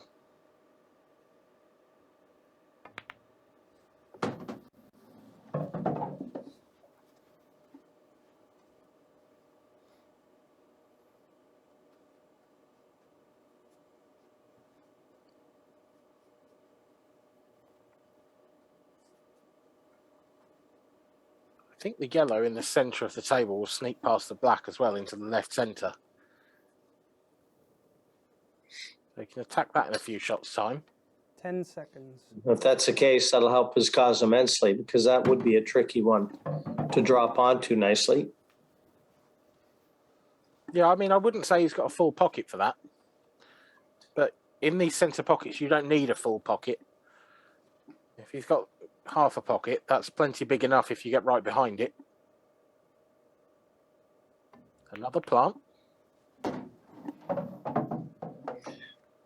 You know, I was about to say that I'm not a big fan of the way that he's played that shot, but then he comes up and knocks in a plant. I mean, those yellows were a good 18 inches apart, far from straightforward, but Curtis is making him look easy.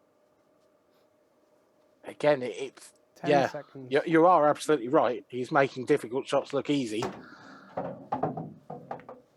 But when you're right behind them like that, you expect a player like Curtis to get those.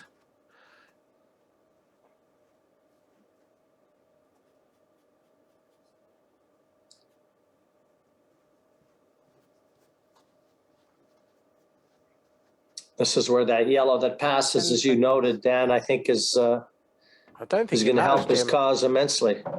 No, he can go round. He can leave that into the right centre, as he's done. He's worked this out really nicely. He's slightly off angle here. He could play the cue ball into the cushion, lots and lots of left-hand side, and try and get straight on that yellow. He hasn't done that. It's awkward getting on the black now. I think he's going to try and screw into the red that's directly below the black and take the black up to the top left. Or is he going to take the yellow long? He is. Shot. Very good shot. Even though we're not sure what he's doing, it's a good thing he is. Black down and 2-2. They're motoring on hand in hand. And a very good finish that one from Curtis Lee. Yeah, he doesn't take the conventional path to the finish line in terms of removing the reds. He makes hard work of it, but he gets there. Well, the conventional path's no fun, is it? Doesn't keep the commentators guessing. I like that. I like that from Curtis. It was a really lovely finish, actually. A couple of really nice plants in there. The final yellow was an excellent pop. He's made that look easy, and it certainly wasn't. A lot of pressure on it as well. You know what? He's turned the tables now, breaking. Because he always seems to break from that top right corner area. And he does put a little bit more power into it than does Craig Brown. Curtis Lee to break. Scores a tie, 2 frames all. Time Well, running. now he's going more for a dead-on approach. This has been Curtis's break most of the way through tonight. He's just this soft. Now, he has actually hit that quite a lot harder than a lot of his previous ones. And I don't think we'll be seeing him hit them that soft again, because that is a far better break than we've seen from Curtis Lee on a number of occasions.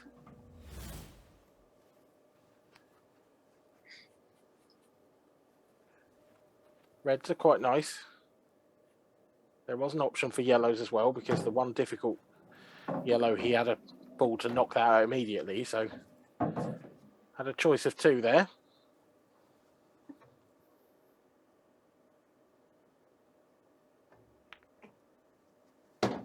No, and I like the fact that he's wasting little time. He's seeing the pattern very quickly this time. There'll be no plants in the game plan, not in this frame.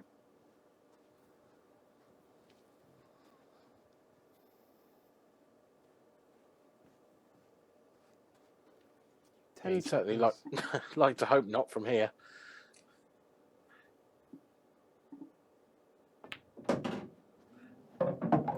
He's got so many options here, really. The black goes anywhere you like.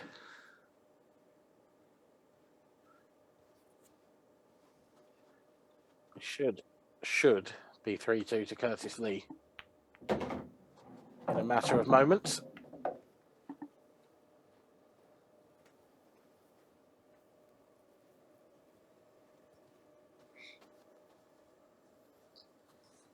Has perhaps got to take a little bit of care about getting from final red to black. He's having a look at the one near the 10 pocket now. seconds.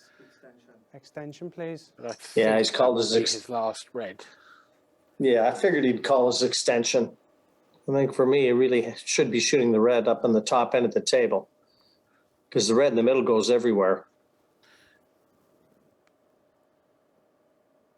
Yeah, just wants to finish nicely on it. That'll do perfectly. Lovely angle. Down to the bottom right corner. Top the cue ball through a few inches. It's going to be 3-2.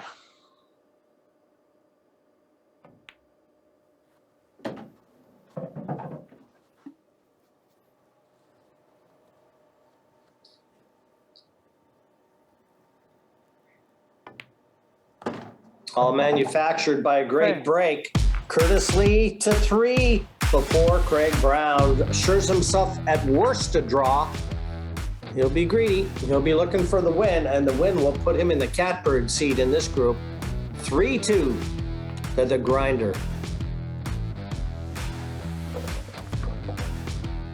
Vital moments now for Craig Brown. Came into this group rather as one of the 2 favourites along with Morgan Mckinnis. If he loses this now, there is a strong chance that he will be playing Morgan Mckinnis in the last match of the night for the runner-up spot. And as we've mentioned, that runner-up spot could be crucial. If Craig Brown can win this frame and get the draw, then he's still playing for the win, or at least for a pretty much guaranteed path Final through to frame. the next phase. Craig Brown to break. Trailing 3 frames to 2. Time running.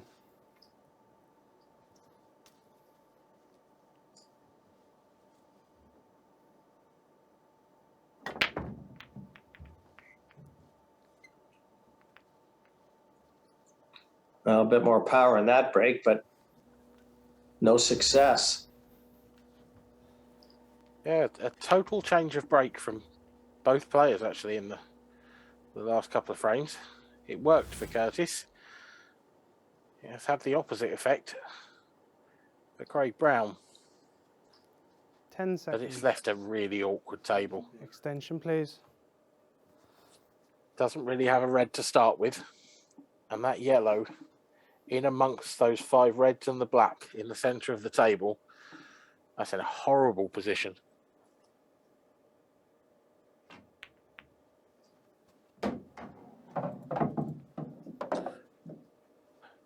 He's gone to the garden centre again. Loves a plant. And that was far from easy too. He's got another one here. Red onto the red over the top corner.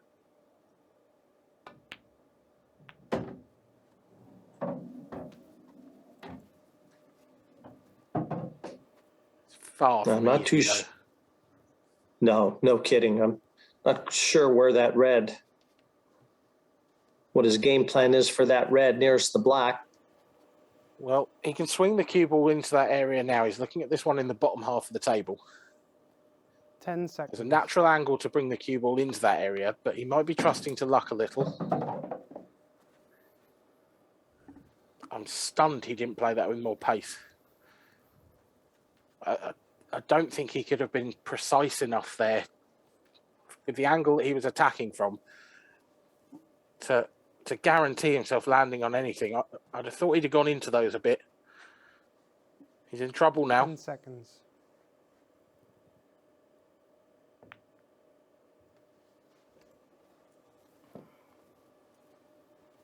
An anxious look to see if he's left one of those yellows for Craig.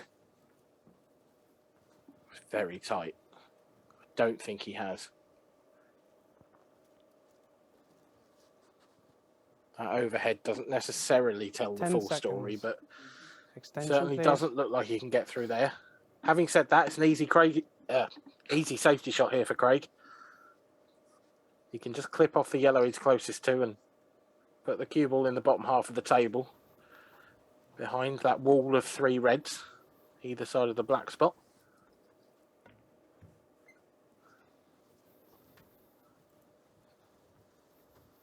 That will do nicely.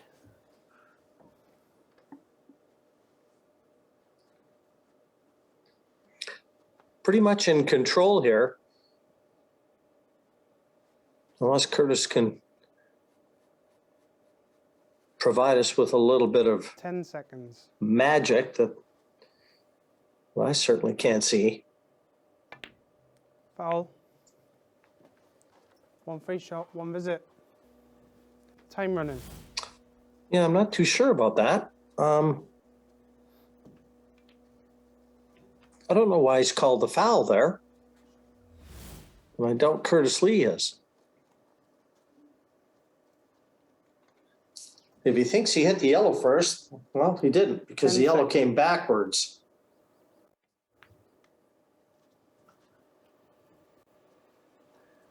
It's yeah, it's easy to say from our vantage point with the benefit of replays. I think you're right, Jim. I think he hit the red first.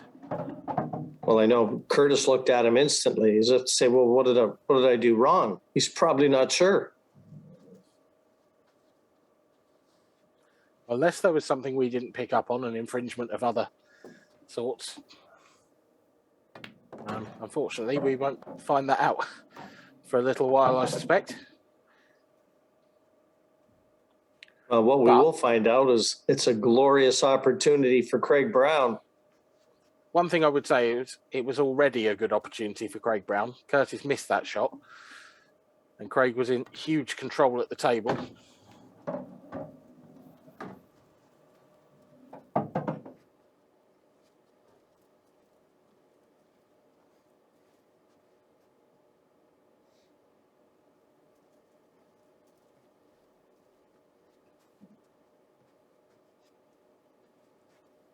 Ten seconds.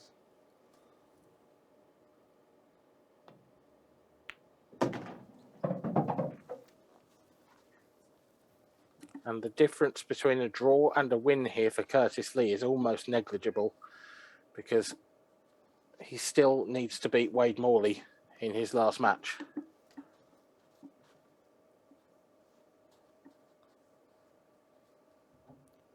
That would guarantee himself a place in the next round regardless.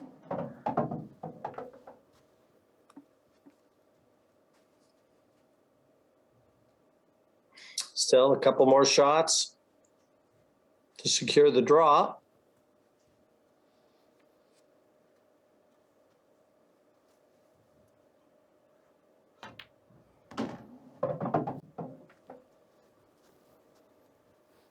No, he doesn't want to be straight on this. He wants to get the cue ball back up the left side of the table. I think he might have a little angle. Tough to tell. I think he's just got enough that he can, with a little bit of venom in this shot. Yep.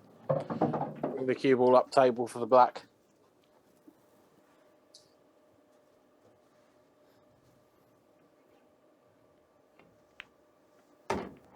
Well, for me, a pretty just result. 3-3, our first draw of the evening. Craig Brown, Curtis Lee. And Curtis with a quick word with the referee. But it's in the books now. A draw it is. And gentlemen, this is still going to be a very difficult one to call. Yeah, it was there, Jim, wasn't it? So we've got a draw, Mark. Yeah, so the draw probably favours both of them players, and you've got to say one of these two players will win the group now tonight. Yeah. And it's all going to be down to legs difference. Morgan's still got an outside chance of getting, but he's going to have to rely heavily on Wade to get a result from, get a result in the next match, and it's just whether that could happen. Right, so this next match is going to tell us, well, the last match is the most important one this evening, isn't it? But yes, it will be. It could turn on this match as well, couldn't it? Yeah, because Curtis needs to win. He needs to win with, 4-2, 4-1. He probably don't want 4-2. What he needs to concentrate on is definitely get a win, and then he'll be guaranteed into the. There was a bit of a shot there as well with the referee, wasn't it? I don't think. What did you think? You was watching it. Yeah, I was watching it. I'm not sure what it was for. I don't know if it was for a time foul or he thought he hit the yellow. We definitely didn't hit the yellow, so I'm I'm not sure what he actually did to be honest in the end. But well, he's got to forget about it now, and he needs to move on. He's on straight on again now, and he's got a tough match with Wade Morley. Remember, Wade ain't won yet. He's going to take it out on somebody sooner or later. Oh, yeah. So we'll come back in 3 minutes, and as Mark's words, he's going to take it out on someone sooner or later. Well, it'll be the next match. See you in 3 minutes. Don't forget to look for that value of our betting partners. It's surely out there, the value.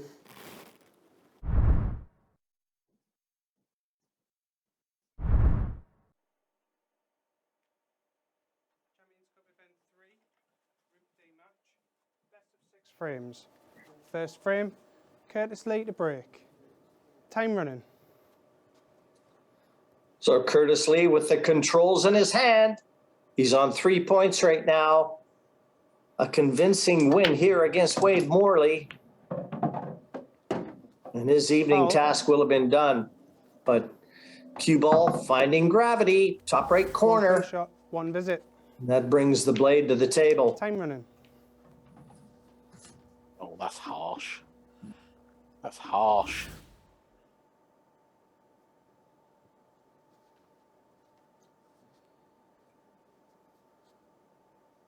And now a chance for Wade Morley to perhaps spoil Curtis Lee's day.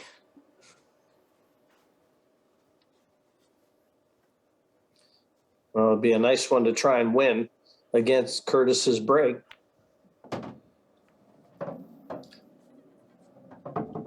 And in fairness, Wade is far too good of a player, isn't he, to leave empty-handed. You feel like he's got to get one scalp. You would think so, but we haven't seen the best of him so far tonight. But the pressure's off Wade now. Not really playing for anything except pride. We've mentioned it a few times. We'll mention it again, I'm sure. He is the current doubles world champion, along with John McAllister. So he's certainly got the pedigree.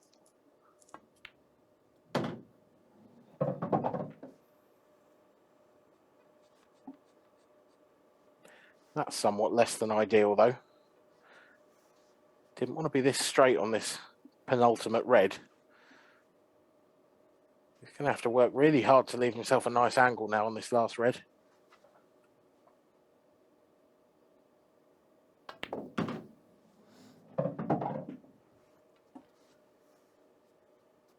It's a little bit thin.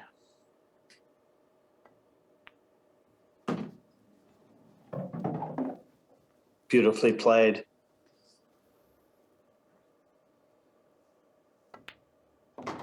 Judge the speed perfectly. And it's Wade Morley that takes frame number one. The in off from Curtis Lee, giving Morley the chance. And now Wade will break in frame number two. A really nice touch there at the end from Wade. It looked like it might just be sneaking away from him, that cue ball. He got it back on a rope. Reined it in. You have to wonder at this point, with that in off, with that last frame against Craig Brown, what must be going through Curtis Lee's head? Whatever it is, I suspect he needs to get shot of it pretty quickly. Get himself back in the zone. Frame two, Wade Morley to break, leading 1-0. Time Yeah, running. I always do fancy a player that stays out after a match. And if it's after a loss, they're out there looking for retribution right away.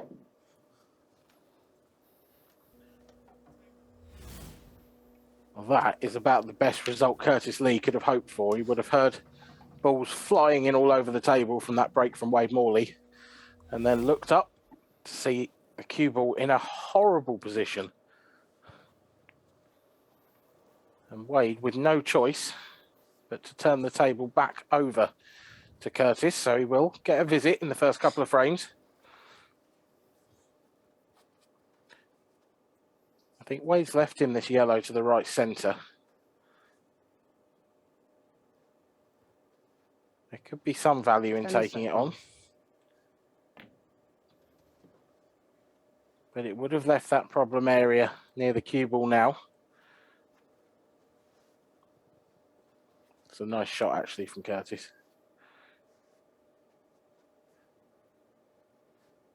Is Wade going to jack the cue ball up here? Try and leave him in behind the black?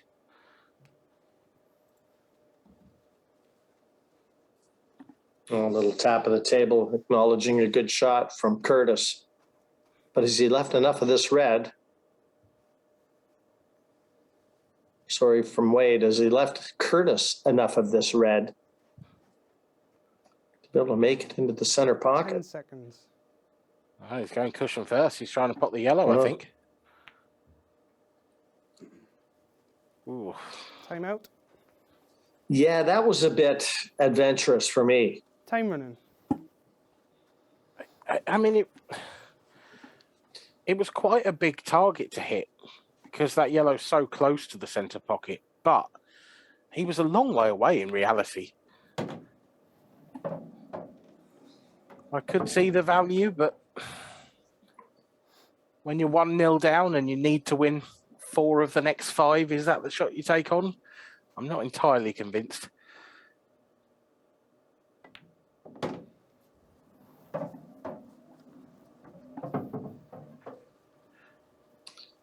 Yeah, I think maybe questioning it now. Even if he couldn't have seen enough of that red to make it into the left center, he could have knocked it down table and drawn back and even tried to screw him behind the black. Yeah, that was the shot I expected him to take on, Jim. Couldn't agree more with you there. And Wade Morley is going to go 2-0 up here, and Curtis maybe sat in his seat digesting that one for a few more seconds.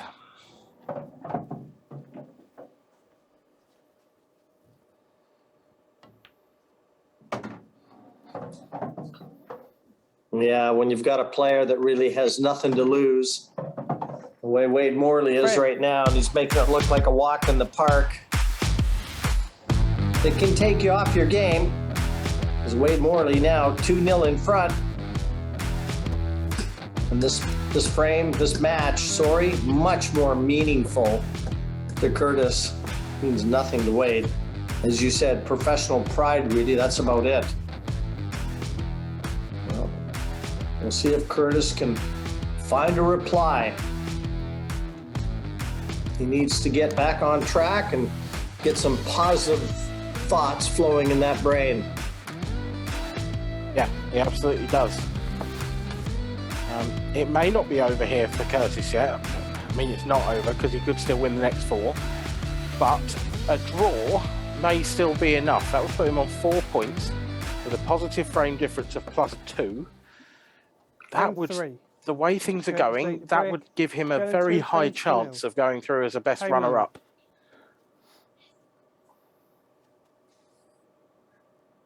One thing about it, though, Dan, right now a draw would look pretty good to him.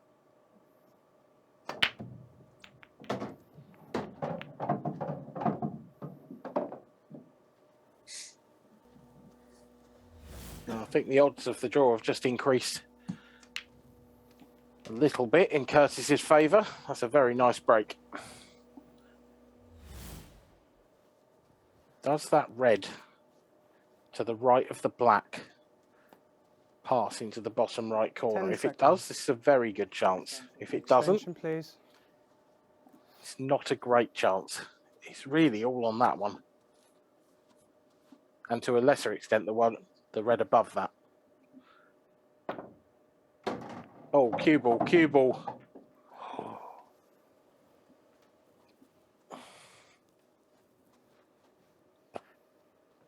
Well, that's opened up a path for one of those 2 reds, but he's going to have to take that one now.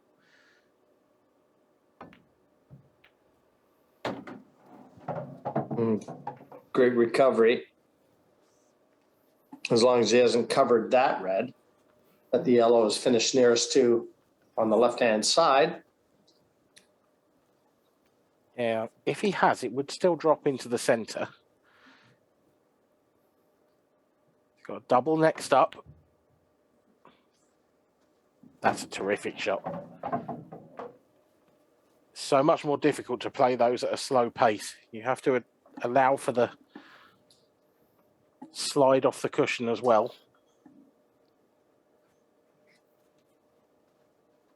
think that red does pass the one we were talking about up to the top left. 10 seconds.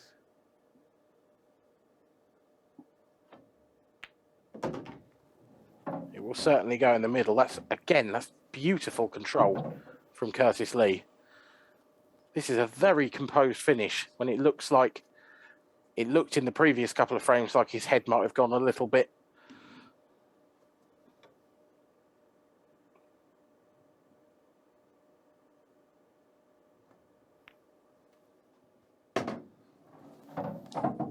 Yeah, this will be arguably one of his better finishes. He had a couple, certainly one with all those plants in it.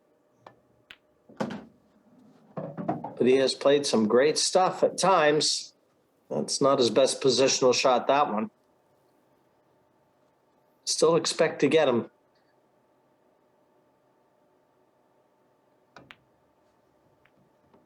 Oh, just made its way into the pocket. But what a finish that one from Curtis Lee. Pulls back to 2-1. And as you noted, Dan, the draw favors him. And now, back on the cards. Yeah, that was a terrific finish. Although that black was very, very close. Let's have another look at this double again. Played at a really nice pace. And it's so much more difficult. He was queuing over a ball. He couldn't hit that at a normal double pace because of the way the object ball comes off the cushion. The pace depends, or the angle rather, depends so much on the pace. And adjusting that to play away from your normal double pace is really difficult to do. Done it really nicely there. Curtis has been excellent tonight with his shot making, and that was a prime example of it. Wade Morley to break, leading 2 frames to 1. Time running.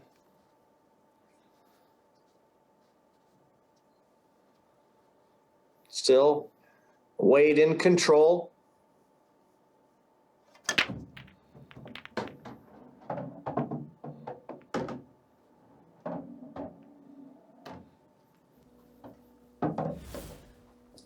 Always the last ball rolling that causes you a problem.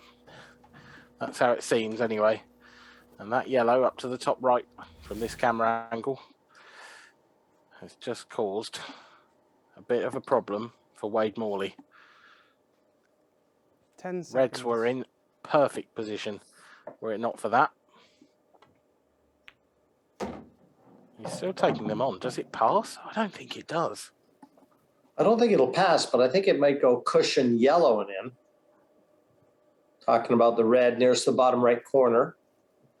If he can get it just into that little area between the yellow and that cushion, could just flick off the yellow and drop in. 10 seconds. He's still got a bit of an issue up in the top end. Unless this red passes from there, position into another red isn't going to be easy.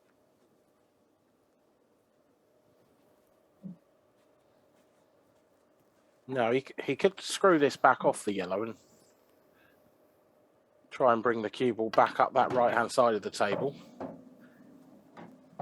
That's what he's done. He's just left himself a shot at this, but there's a lot of distance between this one now.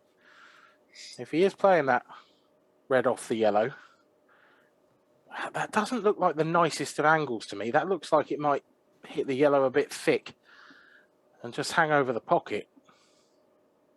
10 seconds. Oh, that's a great shot. Played it really nicely.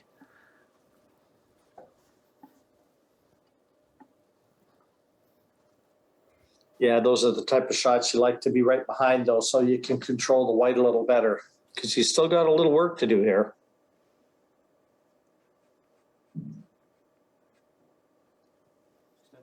Yeah, we've seen him play a couple of really thin cuts with a lot of control,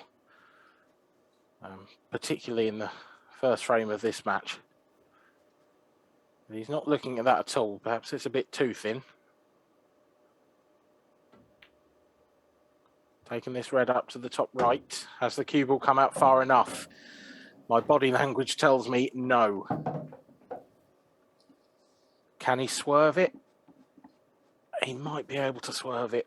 It would leave him a thin snick on the black, but I don't think he's got much choice.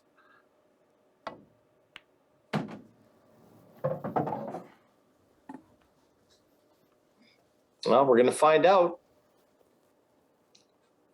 That's a dagger through the heart of Curtis Lee if Wade Morley's nicely on this black.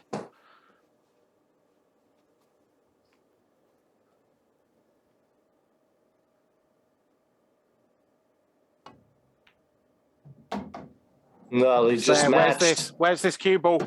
Foul. Wow. Wow is right.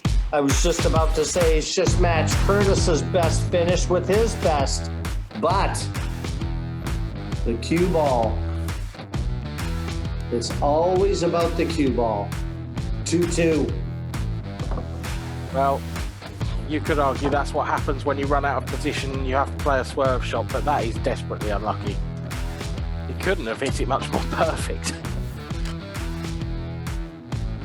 There is just no getting away from how brutal this game can be at times. But Curtis Lee won't care. He may feel like that's a little bit of redemption in some ways. And he now has a chance to secure his place. He could potentially secure his place with a win in this next frame, but a win in the next two, Curtis Lee to break. that definitely puts him through. 2 frames all. Time running.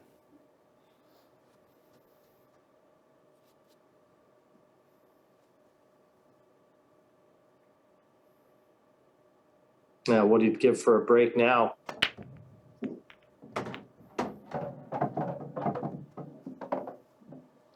Well, ask and you shall receive. What a chance. Yep, he's reverted back to that. Just cueing it nicely, not putting too much pace into it. And it's probably worked about 2/3 of the time for Curtis tonight, that break. 10 seconds.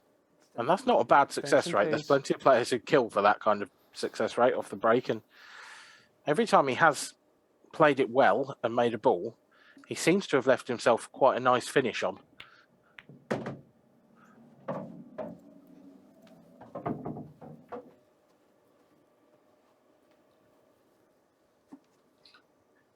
Tough for Wade. He really, in that last one, I think he started walking over to his chair and then looked back to see the cue ball tracking towards the corner. Tough way to go down. Yeah, you can tell he's still feeling it. It's a real knot in the pit of your stomach when you turn around and see that cue ball tracking towards a pocket after you've potted the black.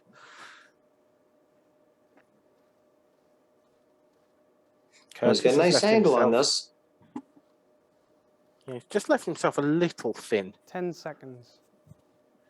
He's got options. He could pinch the pocket a little.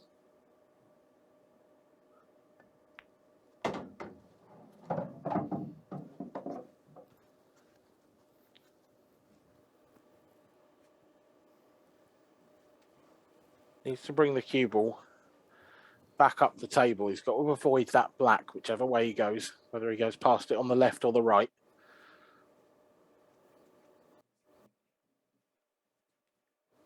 Ten Take the seconds. centre one first.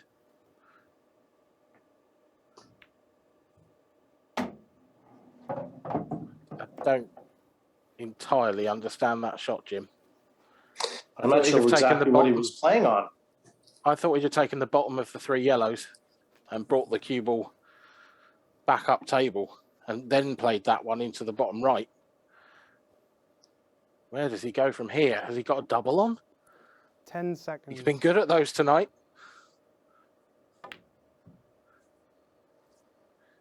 But that wasn't on at all.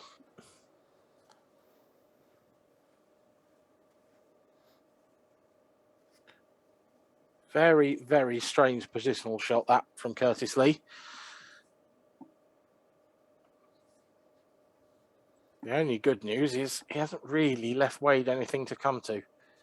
Extension, please. He's got the red he's closest to up to the top right. That would be a brave shot. If you miss that, you're going to leave Curtis something.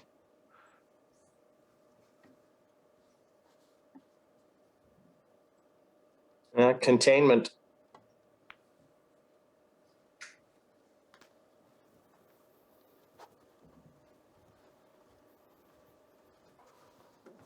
Curtis has tapped the table there. But has Wade left him an edge of that yellow? Can he pop that up to the top right? He hasn't even looked at it.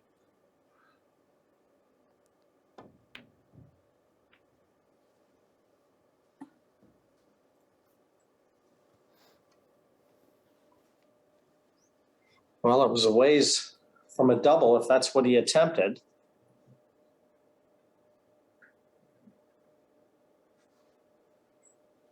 But this has to be an opportunity that Wade Morley's going to take. I don't think he's going to waste a lot of time.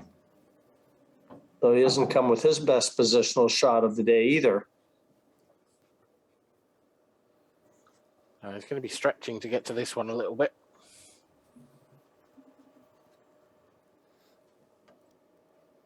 So he's not going to. Going to go down table first. Good pot. Is this going to leave a better angle? Not that much better.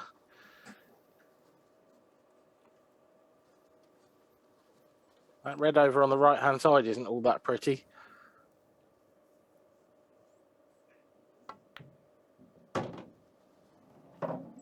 Needs this to bounce. Yeah, it never looked like getting to where he needed it. Nope. There's one thing I think Wade would admit, that he never really brought his game here, did he? And if he was looking to come here and find it, it's deserted him. That's a long way away. That's a fluke. That's another fluke. Oh, no. What are we seeing here tonight? He's actually in perfect position now as well. He's got it. Curtis Lee is going to be sick. Possibly, remember, literally. it was Curtis. It was Curtis that had that outrageous fluke against Morgan Mckinnis. So, every now and then it can go against you too. It wasn't though, Jim. It was Wade. That's his second. Oh, it was Wade. It was Wade. I thought it was Curtis. Oh, you're right. It was Wade. Wow. So it's Wade that's doing the job with the flukes, and he's 3-2 ahead of Curtis Lee in a massive match for Curtis. Oh, he's going to be sick to his stomach. So it was Wade that had that outrageous fluke. I mean, yeah, it was, and he's missed that by a mile. Not even close. Oh, Curtis Lee. Can he hold himself together? Will Curtis get another chance at the table? That's question number one. Question number two, if he does, can he put all of this to the back of his mind? He's still got a chance to give himself a very good chance of qualifying here. The draw would probably be enough. Not definitely, but probably. Well, that's all he can do now, Dan. So, final frame. Wade Morley to break, leading 3 frames to 2. Time running. but imagine Wade Morley as he settles into the break, the 6th and final frame. He's had the 2 most outrageous flukes we've seen, and he's the only player with no chance of getting through. It's unreal. It's just unreal.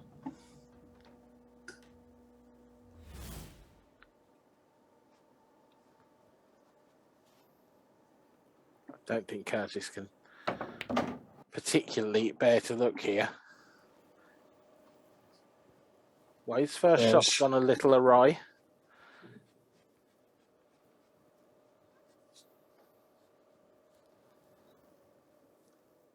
This is a tough cut. Yeah, that one never threatened the pocket. Kind of threw his cue at it. Didn't have a lot of choice. In fairness, Jim, Wade not threatening the pocket hasn't necessarily worked out too badly for him a couple of times.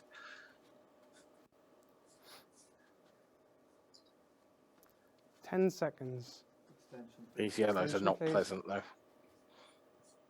That one that's in that cluster next to the black. There's no obvious angle of attack for that.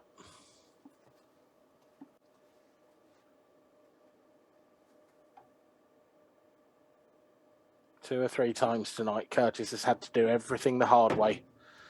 He's going to have to do it again here. Well, he's shown us some special clearances at opportune moments. Can he avoid the double kiss here? I don't think he's come quite far enough with that cue ball. 10 seconds.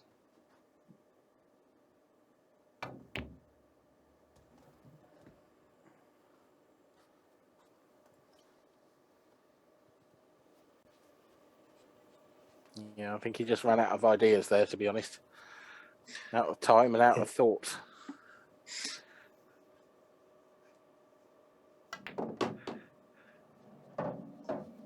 He has to have known that that was going to be a double kiss.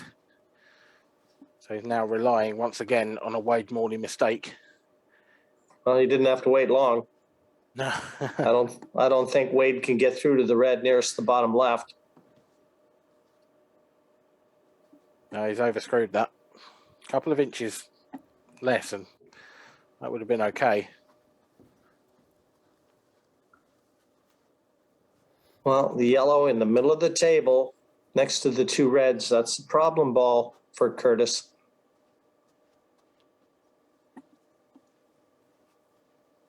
I don't think he can get into that from here either. 10 seconds.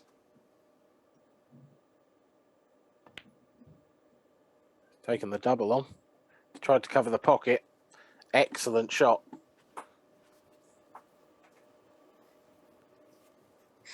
Yeah, I think he's quite satisfied with the way he left the table there. The way these rules work though, Jim, this isn't safe. Wade's got this red. He can send the cue ball into that area. There's every chance of a skill shot here. He's got second prize. He's got all the reds out in one shot.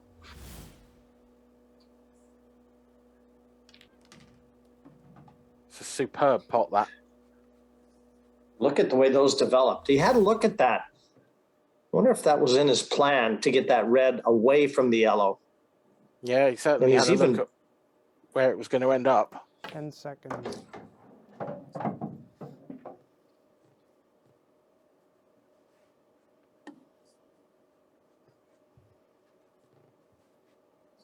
You can't believe it. He thought he had control of the table. One good shot from Morley. Well, what's he done with the black? Is it still available? Looks like it. To the same pocket. I think it is, Jim. It's available to the centre as well. At the same pocket it is. Curtis Lee is going home. And Wade Morley's sending him there. And the match. Wade Morley wins 4 frames. A 4-2 win. Wade over Curtis. So Curtis Lee, well, like you said, it's the long trek home now, but Wade Morley at least gets one scalp. And the last match, extremely meaningful, isn't it? Yeah, a lot to play for there, Jim, isn't there, Mark, on the last match? You said it earlier, didn't you? What did you say? It's all going to be down to the last match. It'll go down to the last match. I also said I didn't expect any player to get beat all 3 matches. So that's happened as well. I said that Wade Morley, he's going to take it out on someone sooner or later, and he's took it out on Curtis Lee there. Great finish in that last frame there to get the win. I mean, it's no good to him because he can't get anywhere now. But one thing he has done, Curtis is now going to have to sit very tight to see if he can get one of these runners-up spots. And he was very unlucky, Curtis, tonight, wasn't he? You know, that last frame, everything went. And the frame before, when runs of the when he had that fluke in the middle, that's how cruel this game can really be. What's it like when you're a player when that happens? When you're sat in that seat and you're seeing these things happen to you, it's devastating. Really? Yeah, it really is. No, but do you must lose a bit of confidence as well? Oh yeah, it definitely knocks you. But you've got to take the rough with the smooth sometimes because it doesn't always work out like that. But when when it goes against you, it really goes against you. So tell our viewers then, Mark, the last match, what whoever wins it, they go through, yeah? Yeah, so Morgan Mckinnis, he's on 2 points. It's in Craig Brown's hands, this, so he's on 3 points. So he only needs a point to go through. Right. So he'll be the group sort of D winner. Right. Morgan Mckinnis wins, he'll go through, but he has to win. A draw isn't good enough for him, but he will then be level and runners-up spot with Curtis Lee if there is a draw. So any score for Morgan if he wins, for anything, as long as he wins the match, he's through, yeah? Morgan needs to win, and he'll be the group winner. Cool. So the bookies did get it right then. They went 6-4 each to 2, didn't they? The joint favourites in it. And we'll know in 3 minutes. Don't forget, look for the value of our betting partners. I think this last one is so hard, isn't it? It's really tricky, isn't it, Mark? But see you in 3 minutes for our last match of the evening.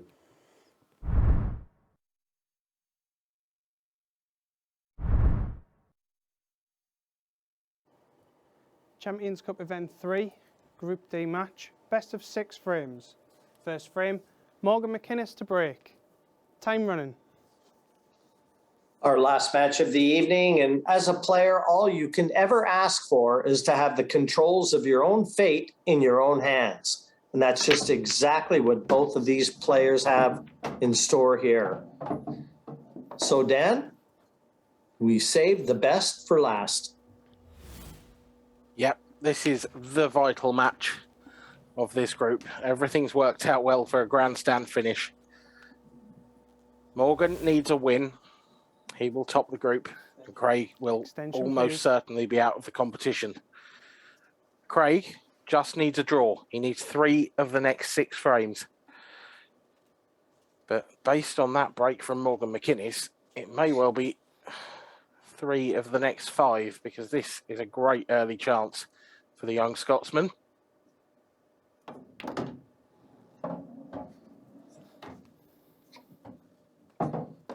It's not the prettiest opening shot, mind you.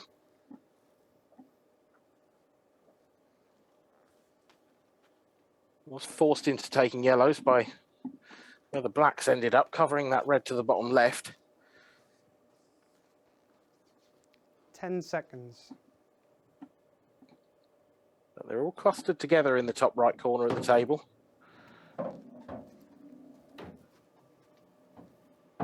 And if this yellow passes, he's still on course. Not convinced it does. I think he might have to take a leaf out of the Curtis Lee plant manual here.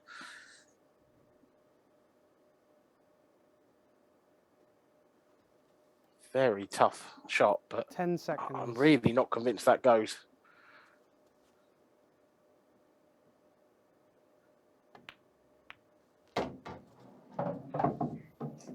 Well, he was paying attention when Curtis was playing. Great shot. Not the best angle on the next one, though. I think he's just the wrong side of this red into the right centre. If the cue ball was an inch further to the right, he could probably top this through and play on that to the top right. He's going to have to reroute. He's going long first.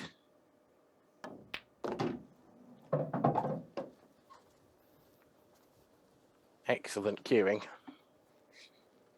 Yeah, thump that one in with authority. Still so much work to do here. This is such a tough clearance from here. That last yellow in the bottom half of the table, he does not have a big window to get on that.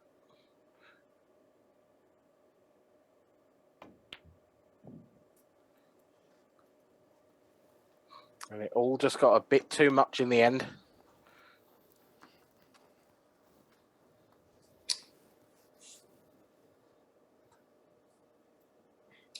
Tricky red, though, for Craig, the one nearest the black. Yeah, but he's got a few options to break that out. I think Morgan sat there in hope rather than expectation that he'll get back to the table. He doesn't even need to get it out. If he can get the cue ball anywhere around the black, he could take that red long up to the top left or into the right centre. If it's his last ball, he could even leave a pass to the bottom right corner. There are options available here for Craig Brown. You know, he's started every match that he's played like a house on fire, playing his best pool in the early goings. And then he seems to have just kind of lost his way somewhat, even though he's still 10 seconds. played some great stuff, just not as good as he started.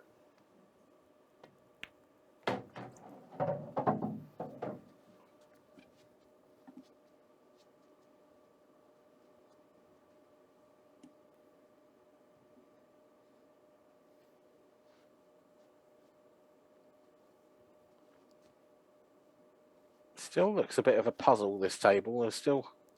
10 seconds. Well, I thought it did. I didn't think that red passed. It's less of a puzzle now.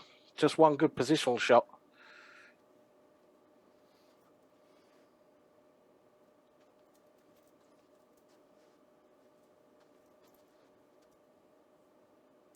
Ten seconds.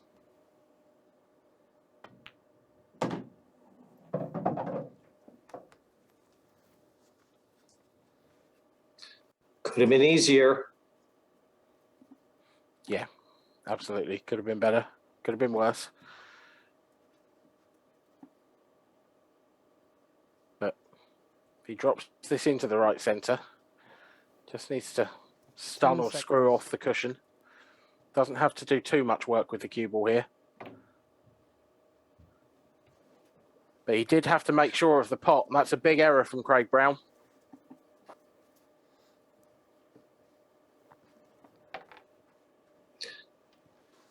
Yeah, he doesn't think he's coming back. And in fairness, he shouldn't be.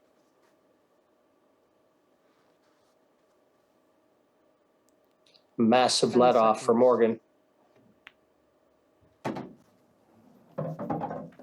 Obviously, it's slightly different for you in Canada, Jim, but here it is 25-1 in the morning.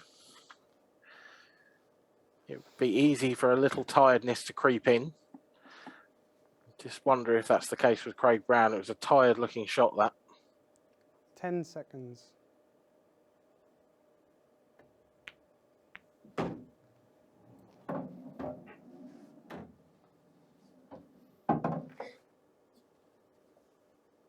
It's going to be a big steal for Morgan Mckinnis.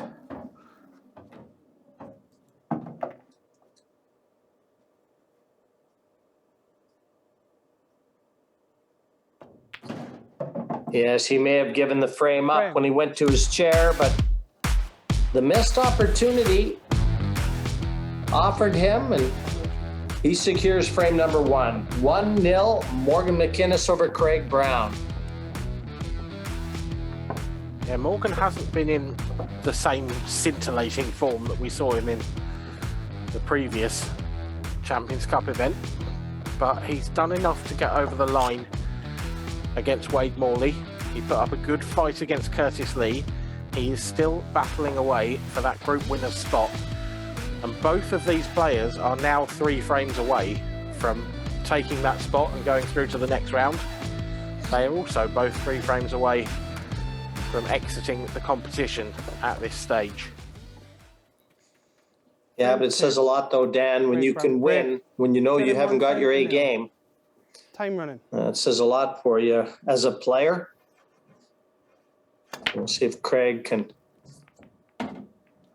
put the memory of a frame that really should have been his out of his mind. He's got to get it back on course.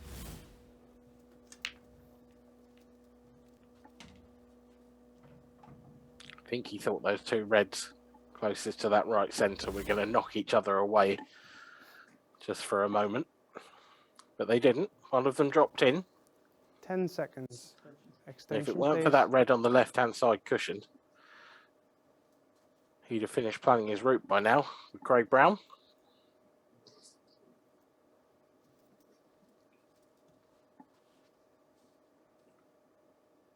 As it is, he's got 2 choices. He can either choose to develop that, or he can try and land on it. Neither one will be easy.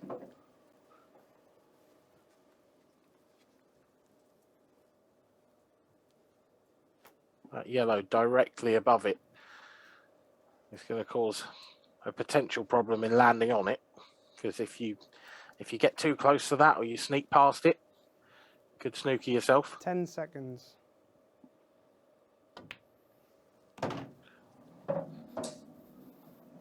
He's tried to land on it now, and I think he's just about held the cue ball up enough. Yeah, I think he's playing it. He's having a look to see where the cue ball will go. He's giving himself this shot. This is a massive shot. 10 seconds.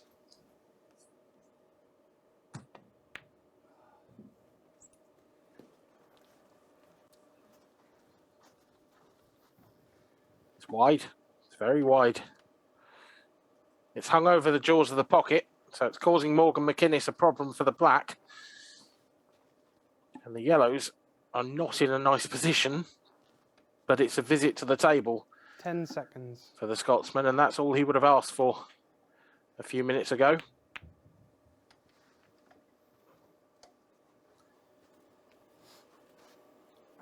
I think he's got away with that a bit. I don't. Craig thought he was going to be out of the chair so quick. Well, there's two questions. One, is Craig on anything? Can he see that one over the bottom left corner? And 10 two, seconds. does that one closest to the right centre still pass? I think it's probably got half a pocket. And he could see that.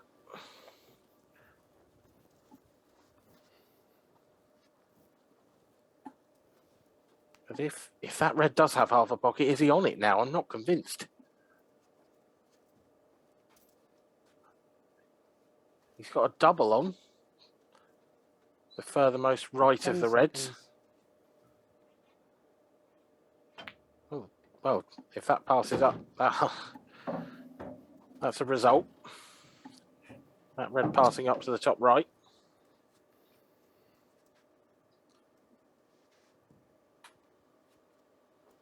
I think he intended playing the red in the center, but he's going to have to play the red to the bottom corner now.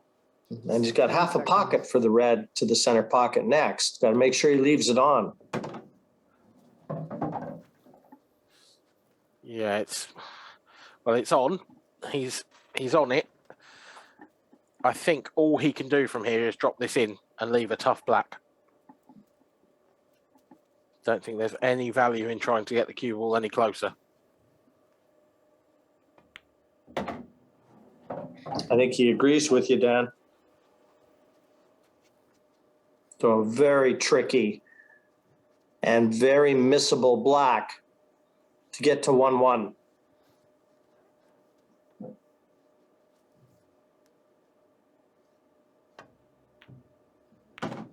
Oh, what a great shot from Craig Brown. Just what he needed.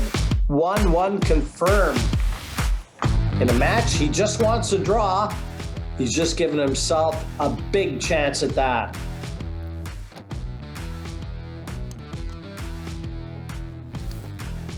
Yeah, terrific shot on the black.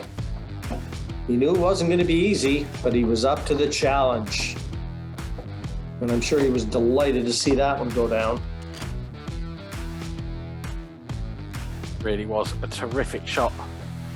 Under that kind of pressure, keeps him well in the hunt. He's now 2 frames away from securing his place in the next round. This is going to be nip and tuck all the way, Jim. I can just feel it. Yeah, you get that sense, don't you? In a match that you know a draw is good enough. And a draw doesn't do anything for Morgan, does it, Dan? Time running.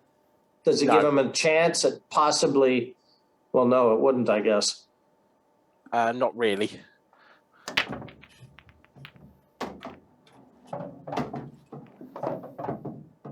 Well, he's got to let it fly. No choice.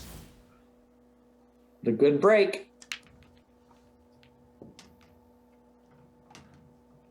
A draw would leave Morgan...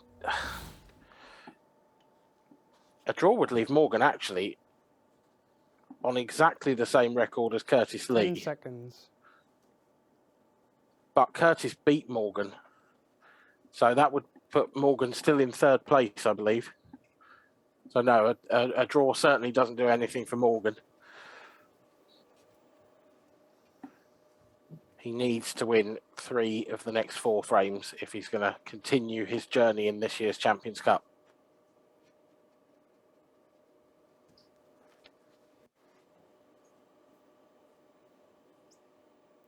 Ten seconds.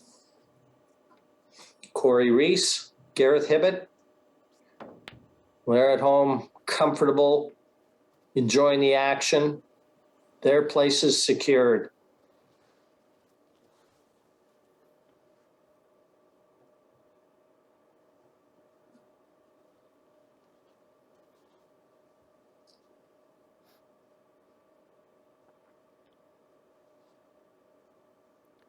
Ten seconds.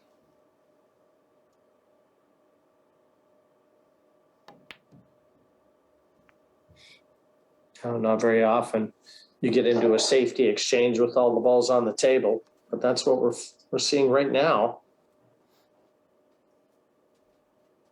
And more balls are being pushed to the bottom half of the table.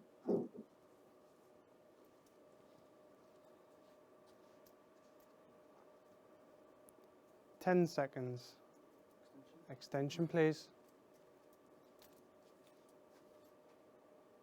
And forced to use his extension very early in this frame.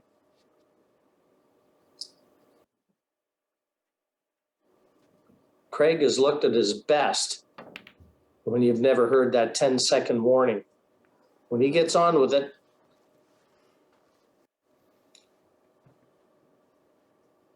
he's actually looked like he's invincible at times. He tends to let himself get bogged down. And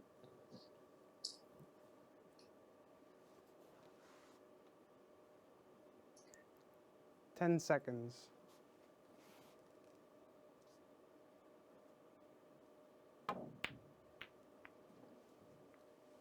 There's one thing about pool, Dan. The balls dictate the pace of play. They always have, they always will. Yeah, it's, they're certainly going to dictate this frame. This is a horrible looking table.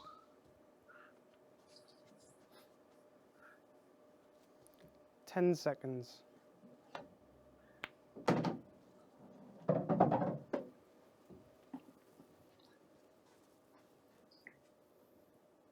And Craig's setting his stall out on reds. They offer a fair amount of control. He's going to try and increase that here. That's one way to do it. Could be a long one, this, Jim.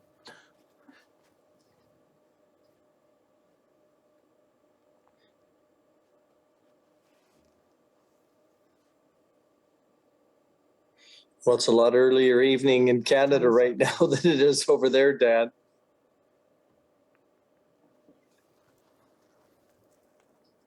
Touching ball.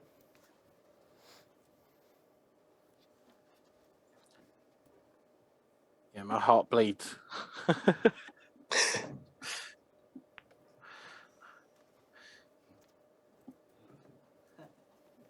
Good escape from Craig. Made sure he didn't pot that red.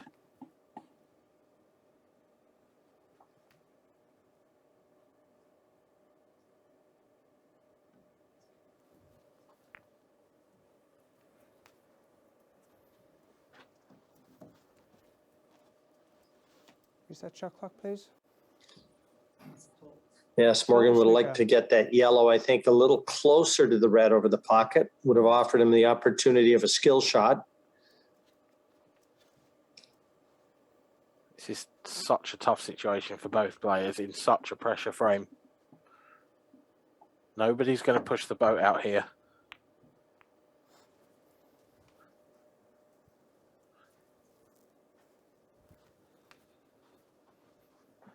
And our referee Brian Moss just making sure he's got a good feel of the lay of the land. Foul. Well, there's the foul. One Tried to visit. lay that yellow right on the red. Running.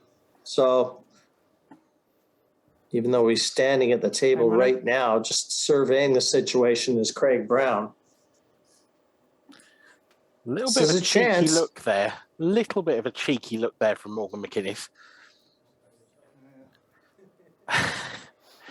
And he's laughing away with Craig. I don't know that he was definitely 10 seconds. attempting exactly what happened, but I don't think he was too unhappy at the result.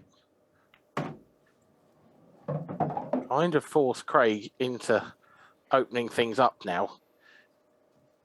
And we've gone from a situation where Craig Brown had a huge amount of control in this frame to a situation where Craig Brown is, at least to an extent, chasing this frame now. Perhaps just a hint of a tactical 10 foul seconds. there from Morgan.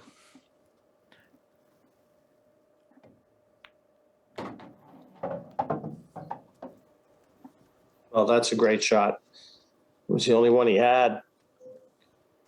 Yeah, what does he have now, though?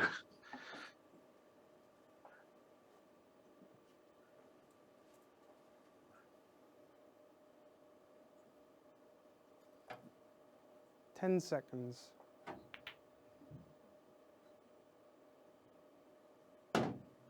Oh, wow. That is brilliant from Craig Brown. I did not think that was on.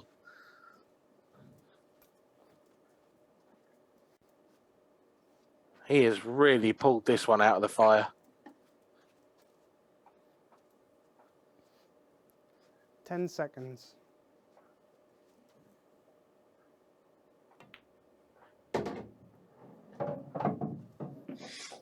He's played that one nicely too.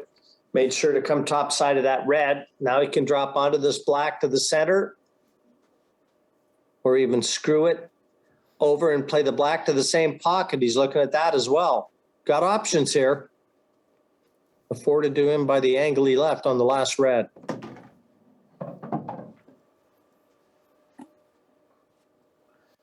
Well, if this black drops in, he only needs one more frame.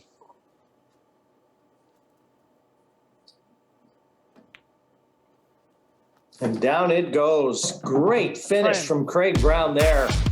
Some superb shot making. And as you said, Dan, he needs one more frame to assure himself getting through the group.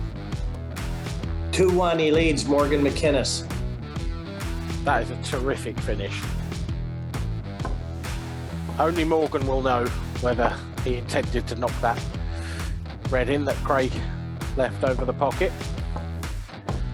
It wasn't the worst option I've ever seen, if he did intend to do that. It certainly forced Craig's hand, but didn't he respond magnificently? Yeah, he forced Craig to show his best, and his best came to the forefront.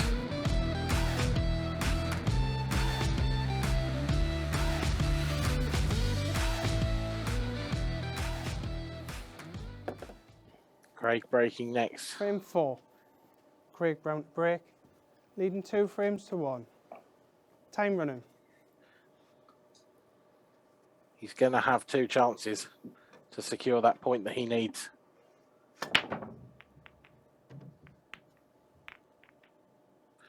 He may well need 2 chances.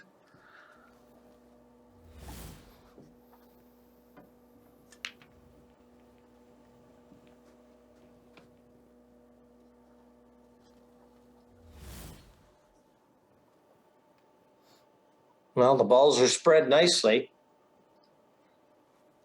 10 seconds.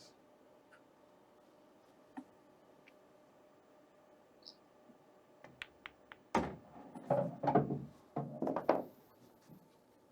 don't think I've ever seen so many plants in one night.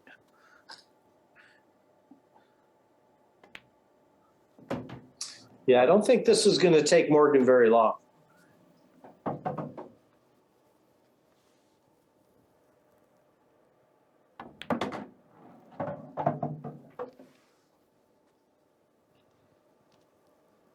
Well, we both agreed, Jim, that it was going to be nip and tuck all the way through in this final match. It's certainly looking that way. Morgan Mckinnis needs every single frame now. But he hasn't given up. Not by a long shot.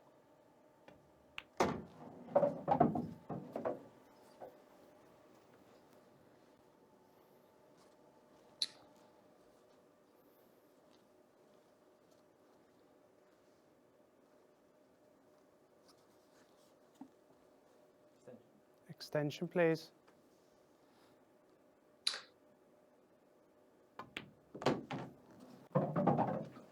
That call for the extension was nothing more than just taking that out of his mind, waiting for the referee to say 10 seconds. Yep.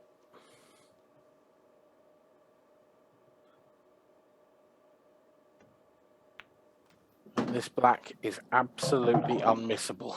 That middle pocket is enormous.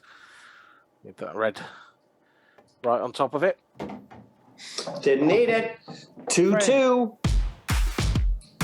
And just as it looked, Morgan Mckinnis benefiting from the Craig Brown dry break. Spread the balls nicely, but nothing finding a pocket.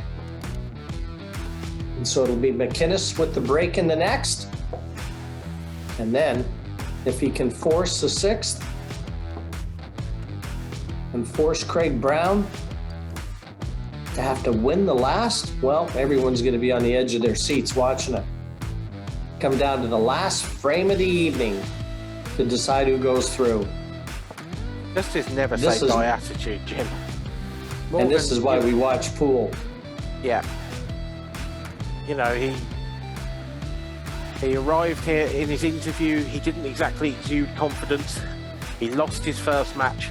He hasn't given up at all. He has been Frame 5. astonishingly consistent since that first match. Scores are tied, 2 frames all. Time running. Nothing seems to faze this young man. And what's noticeable too is even though he is so young, you know, and as a young player, you'd think he'd carry a lot of negative thoughts when things don't go his way. He seems like he's, well, he may well be a byproduct of his mom and dad. They were both great players. And Ross at home watching, he's got to be very proud of his son, as I'm sure his mom is. I don't doubt that for a second. But that break there may spell the end Extension, please. of his fairy tale run in this year's Champions Cup. Made the final in event 2. That secured his place in event 3. But Craig Brown now has the chance to end it. It was Morgan who punished Craig's dry break in the previous frame. Can the Englishman return the favour? No, not like that. That is a shocker from Craig Brown.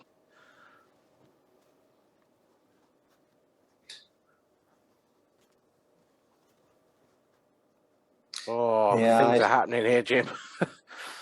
There's just a ton of pressure out there. 10 and you seconds. can cut the atmosphere with a knife. But when you see something like that happen, from a Morgan Mckinnis standpoint, he's broke off, it's dry, it's a good chance for his opponent, and you see him miss the first shot. You must just get a feeling in your bones. You must just think, maybe this is my night after all. 10 seconds.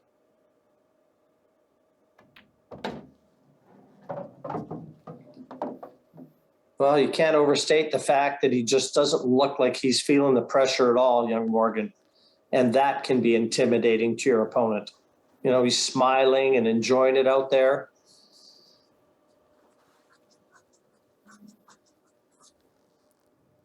Ten seconds.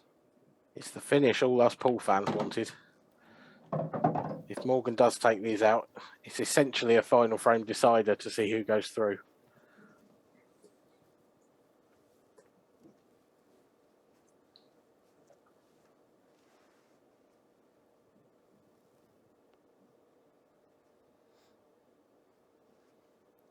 Ten seconds.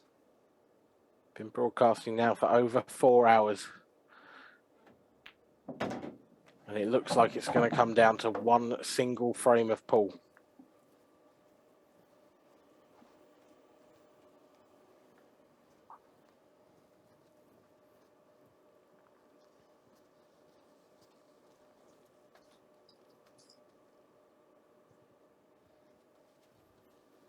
Ten seconds.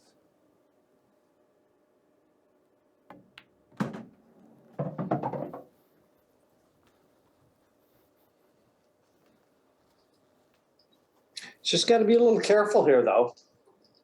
I mean, he's having a look at it where he wants to leave that cue ball to attack that last red over the right side because he's got to get below the yellows. Well, Extension, please. he's got to make sure he's got a clear path to the black, really. Yep. Can't finish dead straight. Doesn't want to. There are options. There are several different ways he could attack it, but they want to leave it as easy as possible. If he does decide to try and top past those yellows, he's got to be so careful not to flick one. Because if he flicks that right hand of those two yellows, that cue ball's going to be tracking very close to the centre pocket.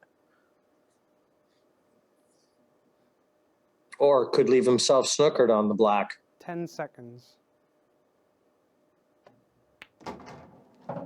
Yeah, Oh, he's got nicely past it. played. Nicely played. That was the key. He had to get past the yellow.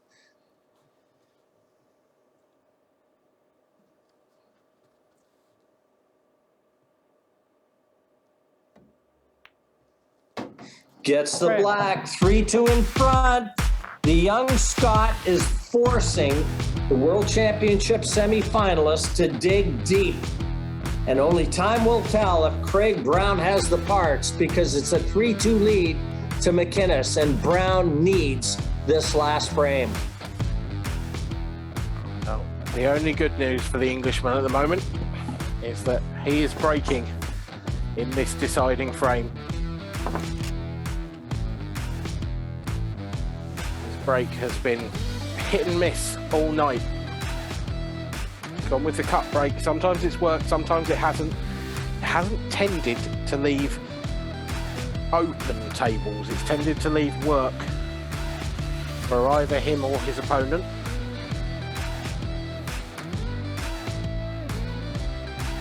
But after that misread in the previous frame and the dry Final break in frame. the one before that, Craig Brown to break. Drilling 3 frames to 2. Time running. got to be feeling the pressure now. Without doubt. Yeah, he held nothing back with that break, did he? Oh my word. That is... Why hasn't he broken like that all night? It's just... He's left drop-ins. He's left 4 drop-ins. And all that hard work from Morgan, Extension, please. it may be for nothing. What a chance for Craig Brown.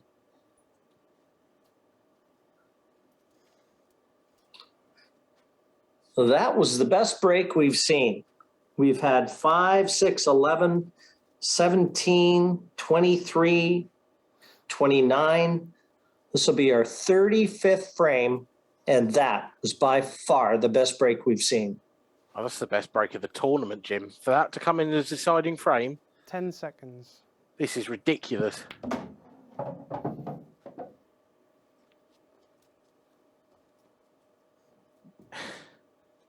You have to feel sorry for Morgan. He must have thought it was going to go his way. It could still, but it would take a seismic shocker of a shot 10 from seconds. Craig Brown if that's going to happen.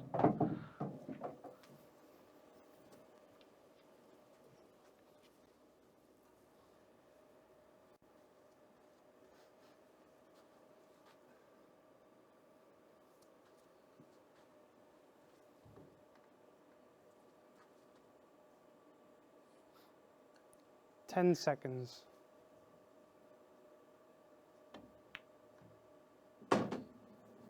That's that. Wow. It's over. It's over.